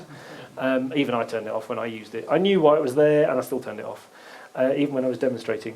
It's pretty good because we keep the MIDI data separate from the notation, and you can re-quantize at any point in Dorico. So you can play stuff in and then select things and re-quantize it because you played that bit quicker. They're now 16th notes instead of 8th notes. So there's a lot of stuff that's really useful doing it that way, instead of going through a door and and then coming in that way. And splitting things and splitting notes and that kind of thing is generally very useful. But it's always, for me, it depends what it is I'm doing. In a lot of cases, step time's almost quicker in some cases, rather than tidying up MIDI stuff. It depends what it is as to how well they work. But basically, you can try it in the demo with your keyboard and everything else, and see how well it works for you either way. There was a question there, and I'm going to come to you, sir. Just quickly, how do you change playback styles? Let's say you want to do that drum and swing or something. Yeah, you can basically say swing. Oh, no. Yeah, and the swing options for playback involve, in fact I'll just do it in here, have timing options for default feel and everything else, and you can swing and say that you want a light swing. What we've done with these is put light, medium and heavy swing, and the percentage, the ratio changes here, and it also changes depending on the tempo. So slower pieces will swing more than faster pieces, because it sounds ridiculous when you swing a fast piece fast. It just doesn't work. Bebop doesn't really swing that much. So you can tweak these, but there's also fixed options if you really want it to be bang on and stay like that when the tempo changes. But yes, you can write these in basically as a bit of text. It knows what they mean. There was something else that occurred to me, but I'll come. Yeah, I'm sure I'll remember in a minute. So you showed the video that the pianist was playing. Yep. And you want to score from piano to orchestra or whatever. Yep. Can you do that with an audio track without it being a video track? Only by cheating. Drop it into iMovie, put a blank frame, so it is actually a video file. So then you have to make it a video. You have to make it an actual video file. So the challenge basically is that Sibelius used to do it just with an MP3, but they also used to use QuickTime for the playback. And QuickTime doesn't now exist on Windows, so we've all had to rewrite the video engine, so it has to be a video file. And can you simultaneously synchronize to Cubase at the same time? And have Cubase Not at the moment. back? Not at the moment. One day, yes, but not yet. Okay, because they used to do that with, I forget that rack program. Yeah, and like VSTI kind of thing. Yeah, I mean, and somebody's sort of tried to do it with the internal audio bus as well, but I wouldn't say it's an official feature that I'd say yes. And what about the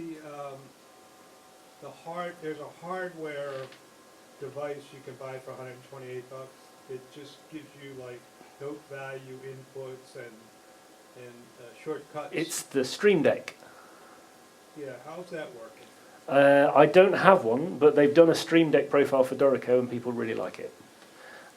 So for some people who like a physical thing on their desk, which has an icon on it for the thing you want to press, it's like 30 great. for the software and 128 for the hardware. Yeah, some people really like it. I still tend to use Dorico shortcuts instead because I'm travelling and I don't have the thing with me. Some people also use Metagrid. If you've got an iPad, there's some software called Metagrid. It doesn't have physical buttons, but you can use Metagrid. There are Metagrid layouts as well that people have done. I believe so. I haven't got one, but I believe so. I've been talking to the Metagrid people as well because there's some other things that they would like to make Metagrid even better with Dorico that we haven't done yet. But you can set shortcuts for things from Metagrid. You can use, if you've got a MIDI keyboard that has drum pads and buttons that you've never used, you can map those in Dorico. Because in Dorico, for our shortcuts here and key commands, any shortcut Here's the About Dorico dialogue. You can set MIDI learn for. You can set a MIDI key for absolutely anything. I know one guy who set all of the bottom octave of his piano is note durations for all of those keys, because he never uses them for anything else. And so he uses those, and the very end key is undo. So when he's playing something in, undo, undo, and he's not touching the computer at all. So yeah, there are options you can do for lots of those. So, yeah, so they've done similar for Stream Deck and set things. It's sometimes useful for things where you might have to open a popover for something and then type something like upbow on the flute for an upbow symbol. You know, they've kind of put that into one button press. If that's the thing you're using a lot, yeah, then yes, they do exist in there. Yeah. So, quick roundup of other things that people have just asked me about. Here is a Pirates of the Caribbean XML file from Finale Notepad 2012. You all remember that one? For Windows. So, Music XML file looks a bit like this, and if you open it in Dorico, think for a minute. Oh, I didn't check the preferences. Oops, never mind. Right, so here is the Music XML file. So the difference between MIDI and Music XML, briefly, is a MIDI file knows how long this note is, and it knows when it starts, and it knows what the pitch is. But it doesn't know that it had a dynamic attached to it. It might know note velocity, but it doesn't know it had a dynamic. So if you're coming from a notation program, and you've got dynamics, and you've got trill markings, and you've got slurs, and things like that. Oh, slurs are upside down. Oh yes, we've imported the finale slurs. Brilliant. So let me, oh, there it is, slur direction. Untick, don't import the slur directions from that file. Let's do that again. But if you've got those kind of things from a notation file, a notation program, then Music XML is going to bring those kind of things in for you so that you've got that data. Let's just check that worked. Hey, the slurs are the right way around. Hooray! Thank you, Finale. Or no, thank you. So if you've got that kind of data, Music XML is going to be the best option to get you to this point quickest.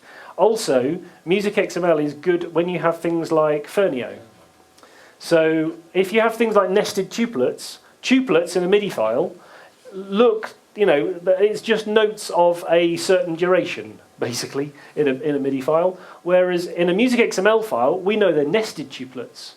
They actually have a tuplet bracket in a particular direction and slurs and everything else. So Music XML is a better way of importing this kind of stuff. But if you don't have that kind of information, because you're coming out of a DAW anyway and you haven't added dynamics and slurs and that kind of thing, then you might be okay using a MIDI file. This was intentionally written like that, right? This was intentionally written. It's mathematically generated. It's not just bad MIDI. No, this is generated by cat walking across a piano. It's mathematically generated music by Brian Fernio. So yes, all of the ratios and things are specifically set. And I don't know. But also, Dorico doesn't try and cram everything all into this one line. The bar actually ends here. And Dorico's spacing things out. Note spacing is really, really important to us in Dorico. So in engrave mode, there's even this section where you can look at all of the individual note spacings of things if you want to. And you can tweak all of these things to the nth degree, should you want to.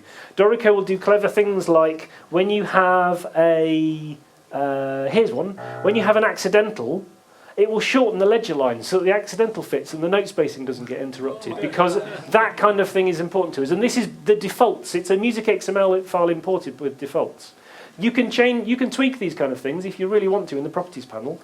There's no need to, because we've set these things automatically. Could you show briefly like extended techniques and aleatoric things that are kind of difficult to do in Sibelius? Yes, let me do a couple of the other thing. Let me do the kind of jazz slash stuff first, and then I'll come on to that. So in my beautiful file that I was working on earlier, with random time. Hang on, this will make sense putting slashes in if we're all in random time. Right. So in this piece, you can do things like say, on these bars here, I would like slashes, please. And then it moved. Here we go. So we've got some slashes now. I'm going to put this into galley view. Galley view is the like panorama in Sibelius, one long strip. What's it called in Finale?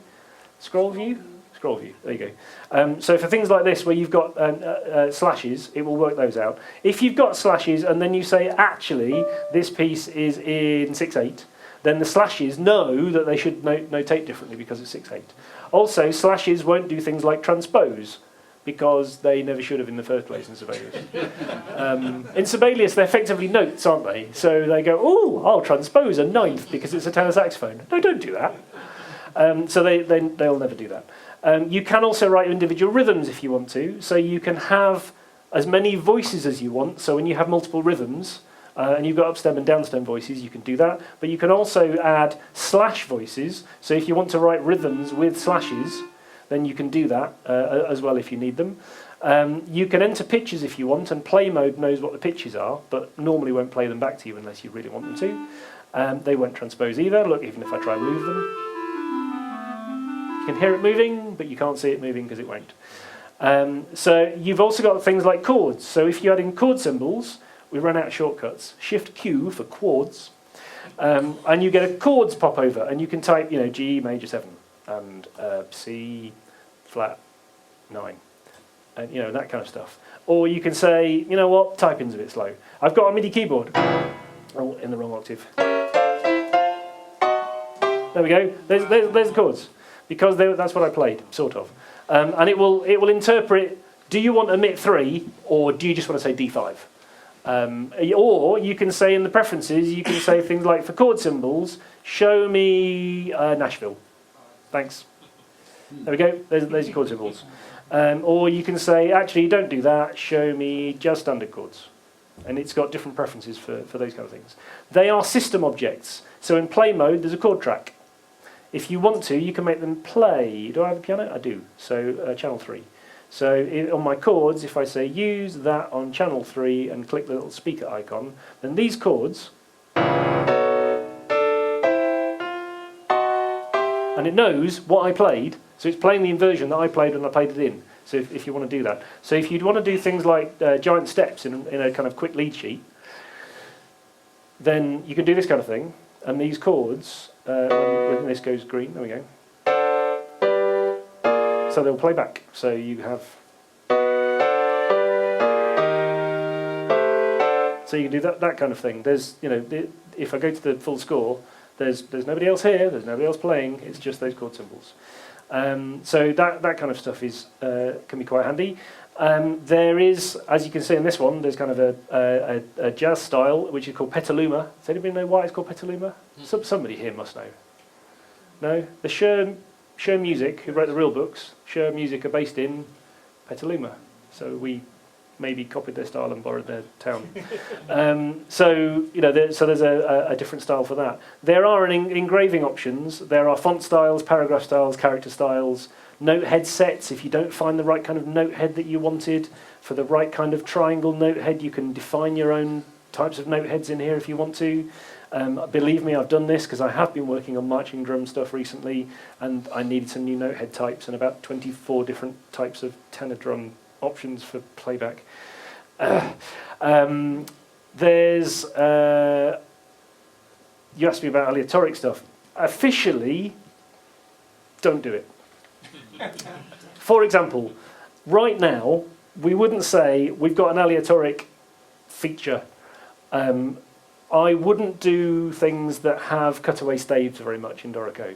It's sort of possible, but there's not really an official feature for it at the moment. We're moving in the right directions. So things like, for example, there's a new lines option over here. Actually, this gets released on Thursday. You can say things like, when you want specific lines and things that you put into here, and you can define different types of, arrow note heads, but they get attached at both ends, which is important. Because if this music moves, so let's say we're actually going to do this kind of for example, here, it's already moved. Here's the line, and there's a system break now happened in the middle. So it knows that it's attached at both ends, and so where the line should sit and that kind of thing. There's also already some things like these kind of, we've got some wedges for things, and there's some wiggly lines for things, and these kind of things, and they also get attached to things. So in some cases, we're starting to get there, but for kind of cutaway staves and that kind of thing, not really just yet, unless you're doing official, proper divisi type things where the staves kind of drop in and out and that kind of thing. There is a divisi feature in Dorico. So for example, in setup mode here, where you can see all the instruments, but the violas, there's just the viola section. Because they're section players, so there's 2 heads, they are a desk of violas, so they are allowed to divide up here into 6, well 7. And the cellos have divided as well.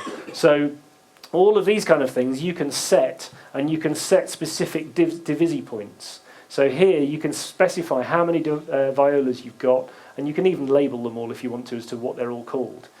Similarly down here with the cellos, at this point here, they've got 2 solos and 2 altres, and the same with the contrabass. And then later on in the file, it's all changed again. So here they go back to, it says unis. They all go back to unison at this point, and Dorico's working out what should do at the end of the staff, and then it will change up to there as well. So those work, and the harmonic playback now works as well.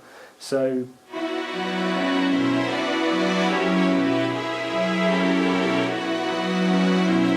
All this stuff can work accordingly, but can separate out to however many other instruments and staves and things it needs. So in some cases with the items you need, and for playing techniques, for all these things in playing techniques, you can add and make new playing techniques. So you can say these are glyphs. You can add in, we'll delete the words. You can add in things, like I said, from the reviewer font or even as graphics. So you can find the drums pictograms, and you can add in the tambourine, and you can find the multi-segment lines, and add in, swirls and things, and reposition these and move them, and this kind of stuff, and make these symbols for things. And then I've got this new symbol, so now I have a new symbol up here. I can decide wherever I want to put it. So just here, I'd like some of those, please. Ta-da! So you can, in some cases, do some of those things. And with the lines options that we're releasing on Thursday, you can define whether they're attached to notes, bar lines, or specific rhythmic positions at the beginnings and ends, so that then when system breaks and things happen, they're attached at both ends.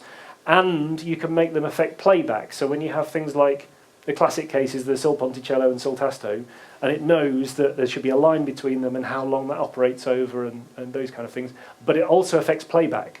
So you can get it to send specific key switches or controller messages when those things happen for specific sample libraries to trigger things accordingly as well.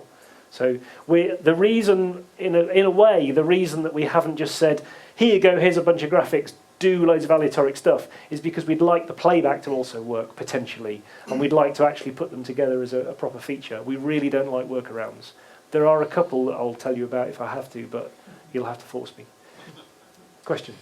Question about, back to engraving, about line spacing, stave spacing. Sometimes, I think you had one of these pieces up there where maybe there was a lot of gaps. A big frustration for me in Sibelius sometimes is I got too much space or not enough, everything's squished, and it just jumps around the page. Yep. How can I get my spaces on a page, on a score? Let's say you can squish them together, maybe move one more system in there on the first page. Yeah. Maybe don't have quite enough room, but Yeah. Well, the second page is a lot of white space. There's a lot of white You space could really there. compress that second page. Yeah. yeah. Yep. How would you do that? So there are a few options around these. The one thing I would not do is drag them around. Basically, don't drag them.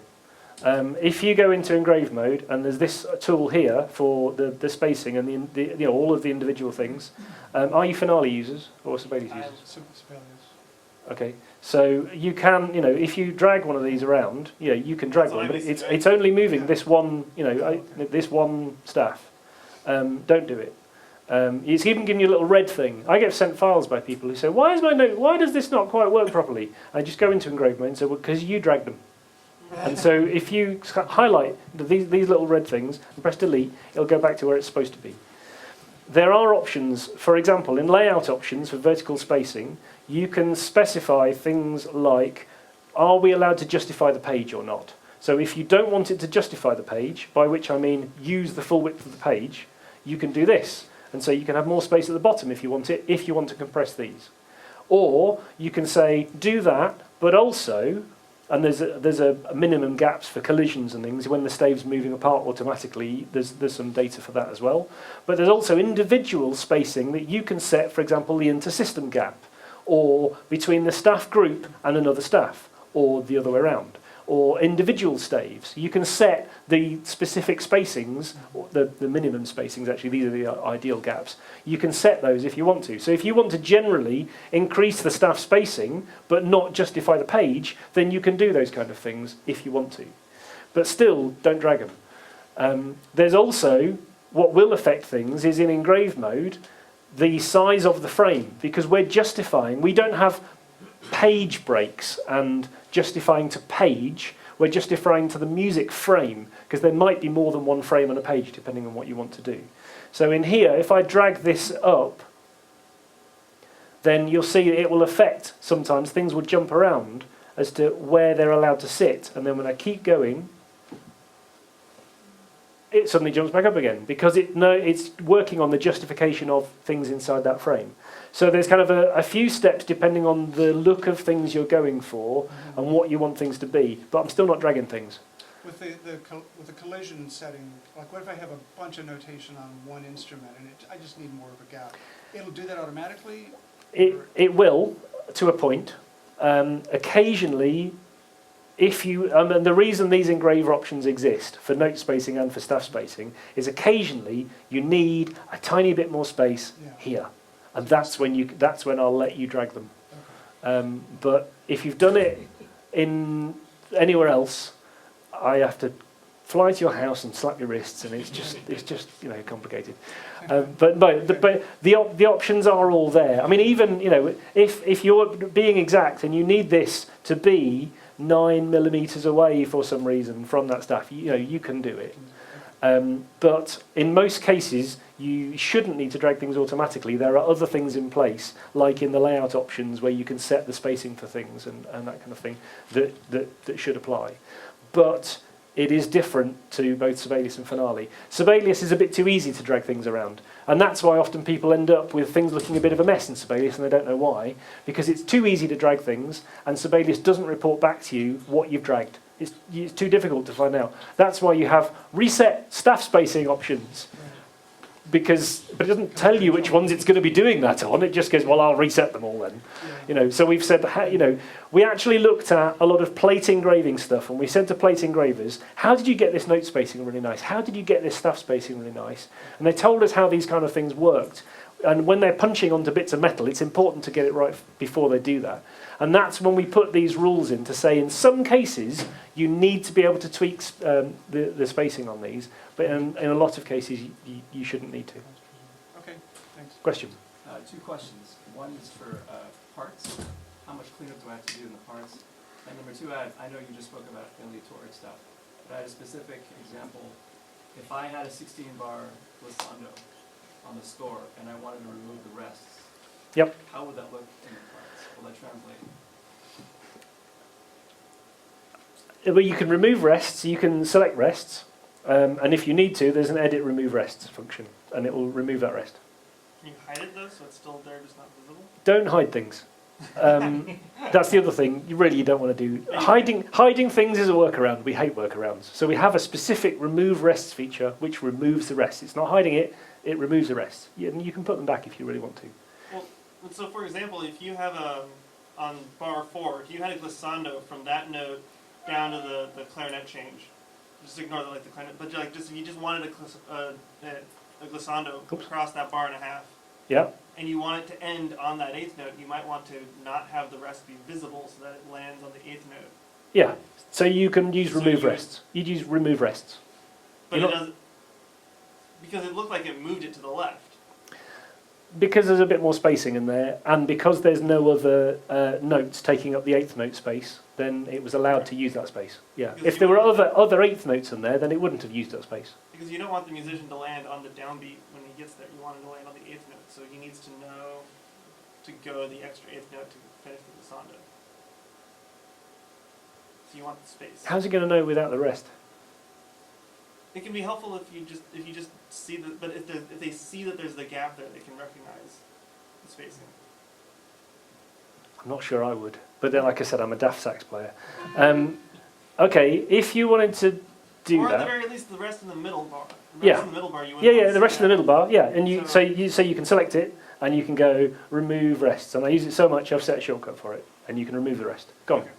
So yeah, it's not a hide option. It removes rests, and it would also do it in the part. And you can still use W to switch to parts as well. I'll get rid of the chords for a second. So you can do it if you want to. There's also options to propagate things from scores to parts if you want to. Generally, apart from this mess that I've created today, as with the score, there's very little cleanup that you have to do in parts. I'd certainly give it a try.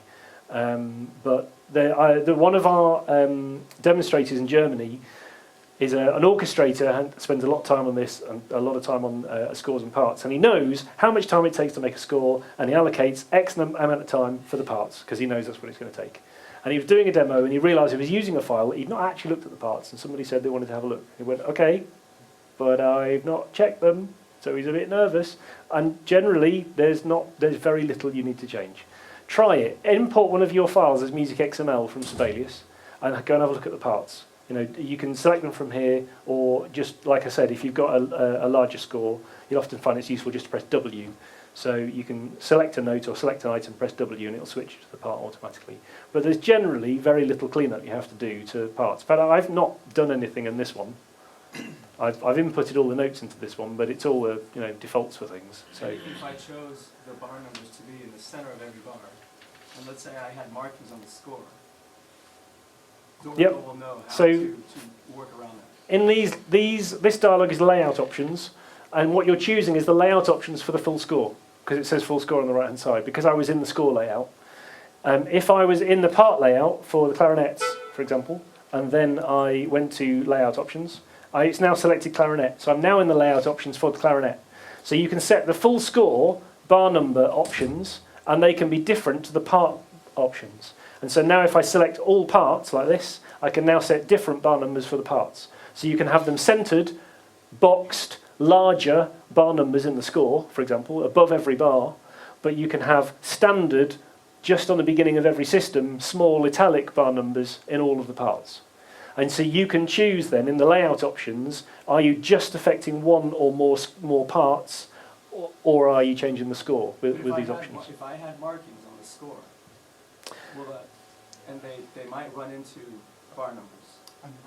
Oh, okay. Yeah, no. Again, it will depend what they are. There are two types of text. There's normal text and system text. So if it's system text, it will appear on all the parts. If it's normal text, it would only appear in the score anyway, and it wouldn't appear in the parts. But you can also, in engrave mode, move anything around. So if I add some text here, which can be... Actually, I didn't want that line break, because that's going to force it slightly higher, which I didn't intend. So if I add some text, it's avoiding the flute part here, and this only exists in the flute part. But I can move this. If I go to engrave mode, I can manually put this wherever I want. So let's stick it over the top of the notes for some reason. When I get to the part, then it's automatically still not doing that because I only moved it in the score. However, there's a propagate option. If there are things that you have moved in the score that you want to also be in the same place in the parts, there's a propagate option that we have to do that as well. So for example, the bar numbers, they're on the left side, but if you had them centered so that they were over the middle of the bar, they would be running into the slurs and the staccato markings. Would it automatically move it? The bar numbers will automatically move. Yeah. Actually, annoyingly, annoyingly, they'll move, but they might not all stay in the same line all the way across. So they might move to different bars depending on how much space you've allowed above the staff or above other items. But yes, I have seen them, where they'll move across. John? How long have you all got today, by the way? I think we've got another 5 minutes. Yeah, I think that's right. Yeah.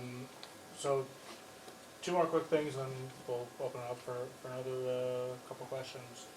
One is there's a new comments feature I saw. Oh, comments. Sorry, forgot about comments. So comments on a score or on anything else. If you've got something selected, there's a comment section over here. There's also a shortcut for it. You can add a comment. So I can add a comment. What that will do is add a little marker here. Oh yes, I specifically changed this and forgot. So in the preferences, I said my name was AB, another Baron. Let me change that, delete that, and go back to username. So now I have written a comment as AB, and then I can reply to it, or I can write a new comment. So if I reply to my comment, then I get JB. So I've got a comment and I've got a reply. And you can click on them here, or you can click on them here. And if you're somewhere else in the score and you click on them, it will jump back to those. So they're also kind of markers to jump to that position in the score. And you can see that they're threaded here as well. So you've got comments and replies. Nice. Comments in 30 seconds. So that's good for collaborating with other people. Yeah, or yeah. Proofreading. Yeah. And you can also export them. There's a little export button at the bottom. So And what is that actually export? it basically gives you this. It's Okay. an HTML file with the comments in it. Wow. One more thing, and then we'll open it back up. For completely non-personal reasons, multi-bar repeats. Yes. In other words, if you have one bar and you're repeating that bar, you have a repeat. Oh, symbol. yes, sorry, I did slashes and forgot those. Yeah, so when you have these, nobody's playing. When you've got this kind of stuff and you want to do that.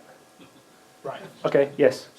Now, And there's a bunch of options to say, is it a 1 bar, is it a 2 bar repeat, is it a 4 bar repeat, how often does it group, do you want it to count from 1 or count from something else, do you want the little 4 to appear, when do you want it to appear, you know, what the count frequency is, you know, the count frequency is now 3, what the count appearance is, do you want parentheses or not, or don't show it, you know, those kind of things, they're all global or individual preferences okay. for those. So there's no way to have other options other than 1, 2, or 4 bars?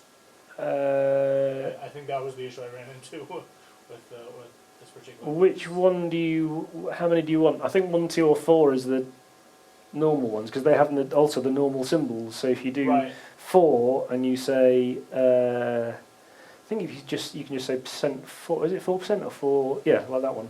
Then you can get these ones. Right. And you can do 1s, 2s or 4s, or and the 1 and individual 3. ones.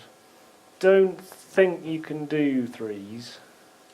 I'm not sure my brain will cope with playing them either. No, I don't think you can do 3s. So it's 1, 2, or 4. Yeah. Okay. Oh, there's also for jazz stuff, if you really want one part or more parts to have specific bars of casting off, you can say in the casting off that you can fix the number of bars per system and fix the number of systems per frame. So you always get, this is only this one part, you always get 4 bar blocks if you should want them, and you can override those in specific places if you want to. So you can at any point say, actually here I want a system break, and then from here to here I want to make into system, so it can force things back onto the line as well if you want to, and do it that way. So I always had problems in Sibelius with the title page and all the credits and all that stuff until someone who was a professional copyist put a whole bunch of gibberish and code, and all of a sudden everything was beautiful. Is there like a simple way of doing all that stuff without Do you want go through that? an actual title page, or do you want the title on this page? Do you want an actual blank title page with no music? Well, like sometimes your title page will have a lot of text on it. That's what I'm saying. Like, you'll have the cue, you'll have the arranger's name, Yeah. the composer's name, the Okay. project. Yeah, so if that's all in here, The copyright. what you do there is at the bottom down here, there's some template options for first pages and for default pages. So in here, when you double click on this, you can define what all of those areas will be, just as, and they are using these, like I said, text tokens for things. So you can define all of those. The good thing is now, as of Thursday, when you've done all of this for one project, you can also, at the bottom now, there's export options and import options for these. So you can set up your template once and import it into other projects. So And can you do that in English without having to know the codes? that go you at the beginning? you do need to know the codes, which we've listed in this tokens file to tell you, the page code, the project title code, and these kind of things. Only because we dynamically grab the information to put it in. The idea is that once you've done it once, in the project info, you just fill in the boxes, and you don't have to worry about the codes or anything else. But you do need to set it up once just to put those in the right place. Templates you can use and modify? There's only one because we said if we create any others, they still won't be what people want. So we've created one, and there are some videos online to say, here's how you can change them. Because anything else we do is guff, because it's just other versions of the same thing that it still isn't the thing you want. So yeah, I've designed a few for people, you know, when they've had questions. But how many versions of Dorico are there? And today, are there cross grades from Logic? No. So today there are 2 versions of Dorico. On Thursday there'll be 3 versions of Dorico. So today there's Pro version, which is this one. There's an Elements version, which doesn't have engrave mode. So you can use all the Dorico defaults for preferences, but you can't set up templates and tweak things to quite the same degree because it doesn't have engrave mode. You can also, in Elements, only write for 12 players, whereas Pro you can write for as many as you like. And Elements has a slightly smaller sample library, but you can still use all your own external sounds. So there's 2 versions of Pro and Elements. On Thursday, there's also going to be a free version of Dorico, which is like Elements. It doesn't have engrave mode and that kind of thing, but it's free, and you can only write for 2 players. So if you're just writing piano or piano in a solo instrument, then you can use that. So if you want to try the demo, you can try the full demo Pro version. Take my card and I'll send you a 90-day code. Or on Thursday, you'll be able to download the free version called SE, Starter Edition. So you can try stuff out. Second, I mean, so there are 2 versions.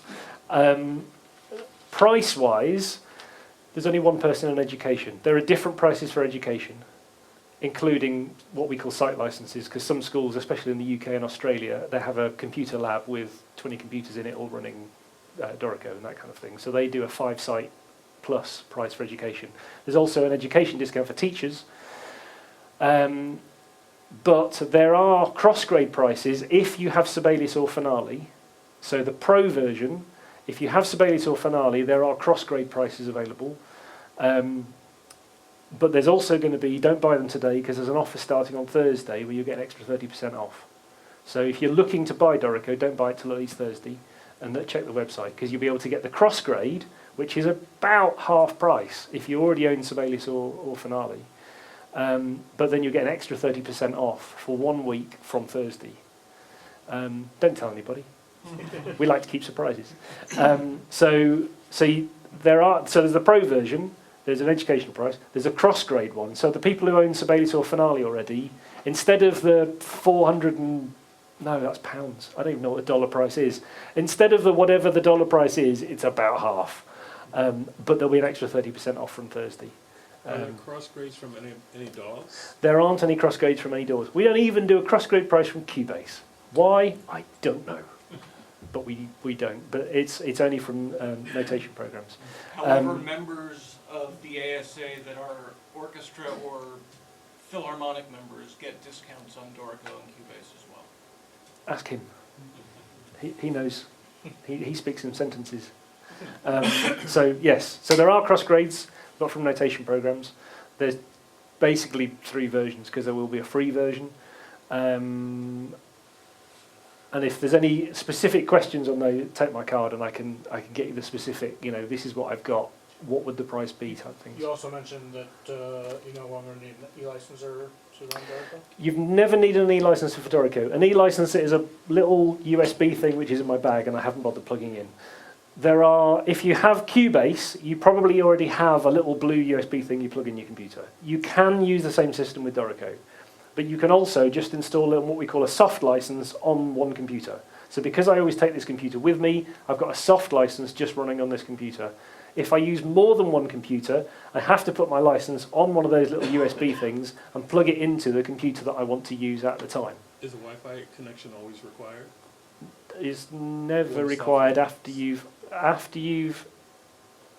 accepted the license, either on your computer or on the USB thing. You don't need an internet connection at all. Makes you always have to have it. Yeah, no, we don't need one. You can go to your cabin in the hills with no internet. Just take the little dongle with you, or your laptop if the license is on there. So 3 to 3.1 was how much? That's free. Oh, it's a free one. Yeah, so the version that comes out on Thursday is a 3 to 3.1 is free. The version from 2 to 3, I think, was about $99. I think. Yeah, that's kind of 2 to 3. And I think because Cubase does a half, they can do a 10 to 10.5, and then they'll do 10.5 to 11, and theirs is always a paid upgrade. I think we're moving in more that direction. So at the moment, we're being a bit confusing for Steinberg with our version numbers, because we went 2, 2.1, 2.2.20. And then 3. They went, what? Hang on, what happened to 2.5? No, 3. And then they went, right, what's the next version? 3.1. It's free on Thursday. And then they go, so what's your next version going to be? All right, we maybe we'll do 3.5 next, and or something. We might start trying, towing the company line, but I do that in Cubase because they fix like a little thing and they just make it. Well, they do kind of smaller versions and bigger versions. They have their teams who are working on big versions, and they get basically 2 years to work on something, on a big feature, but you only have a year to work on smaller features. That's the way they're working. At the moment, we release stuff when we're ready, and we sometimes make it free. So, yeah, there's some nice stuff coming on Thursday, which is all free. So.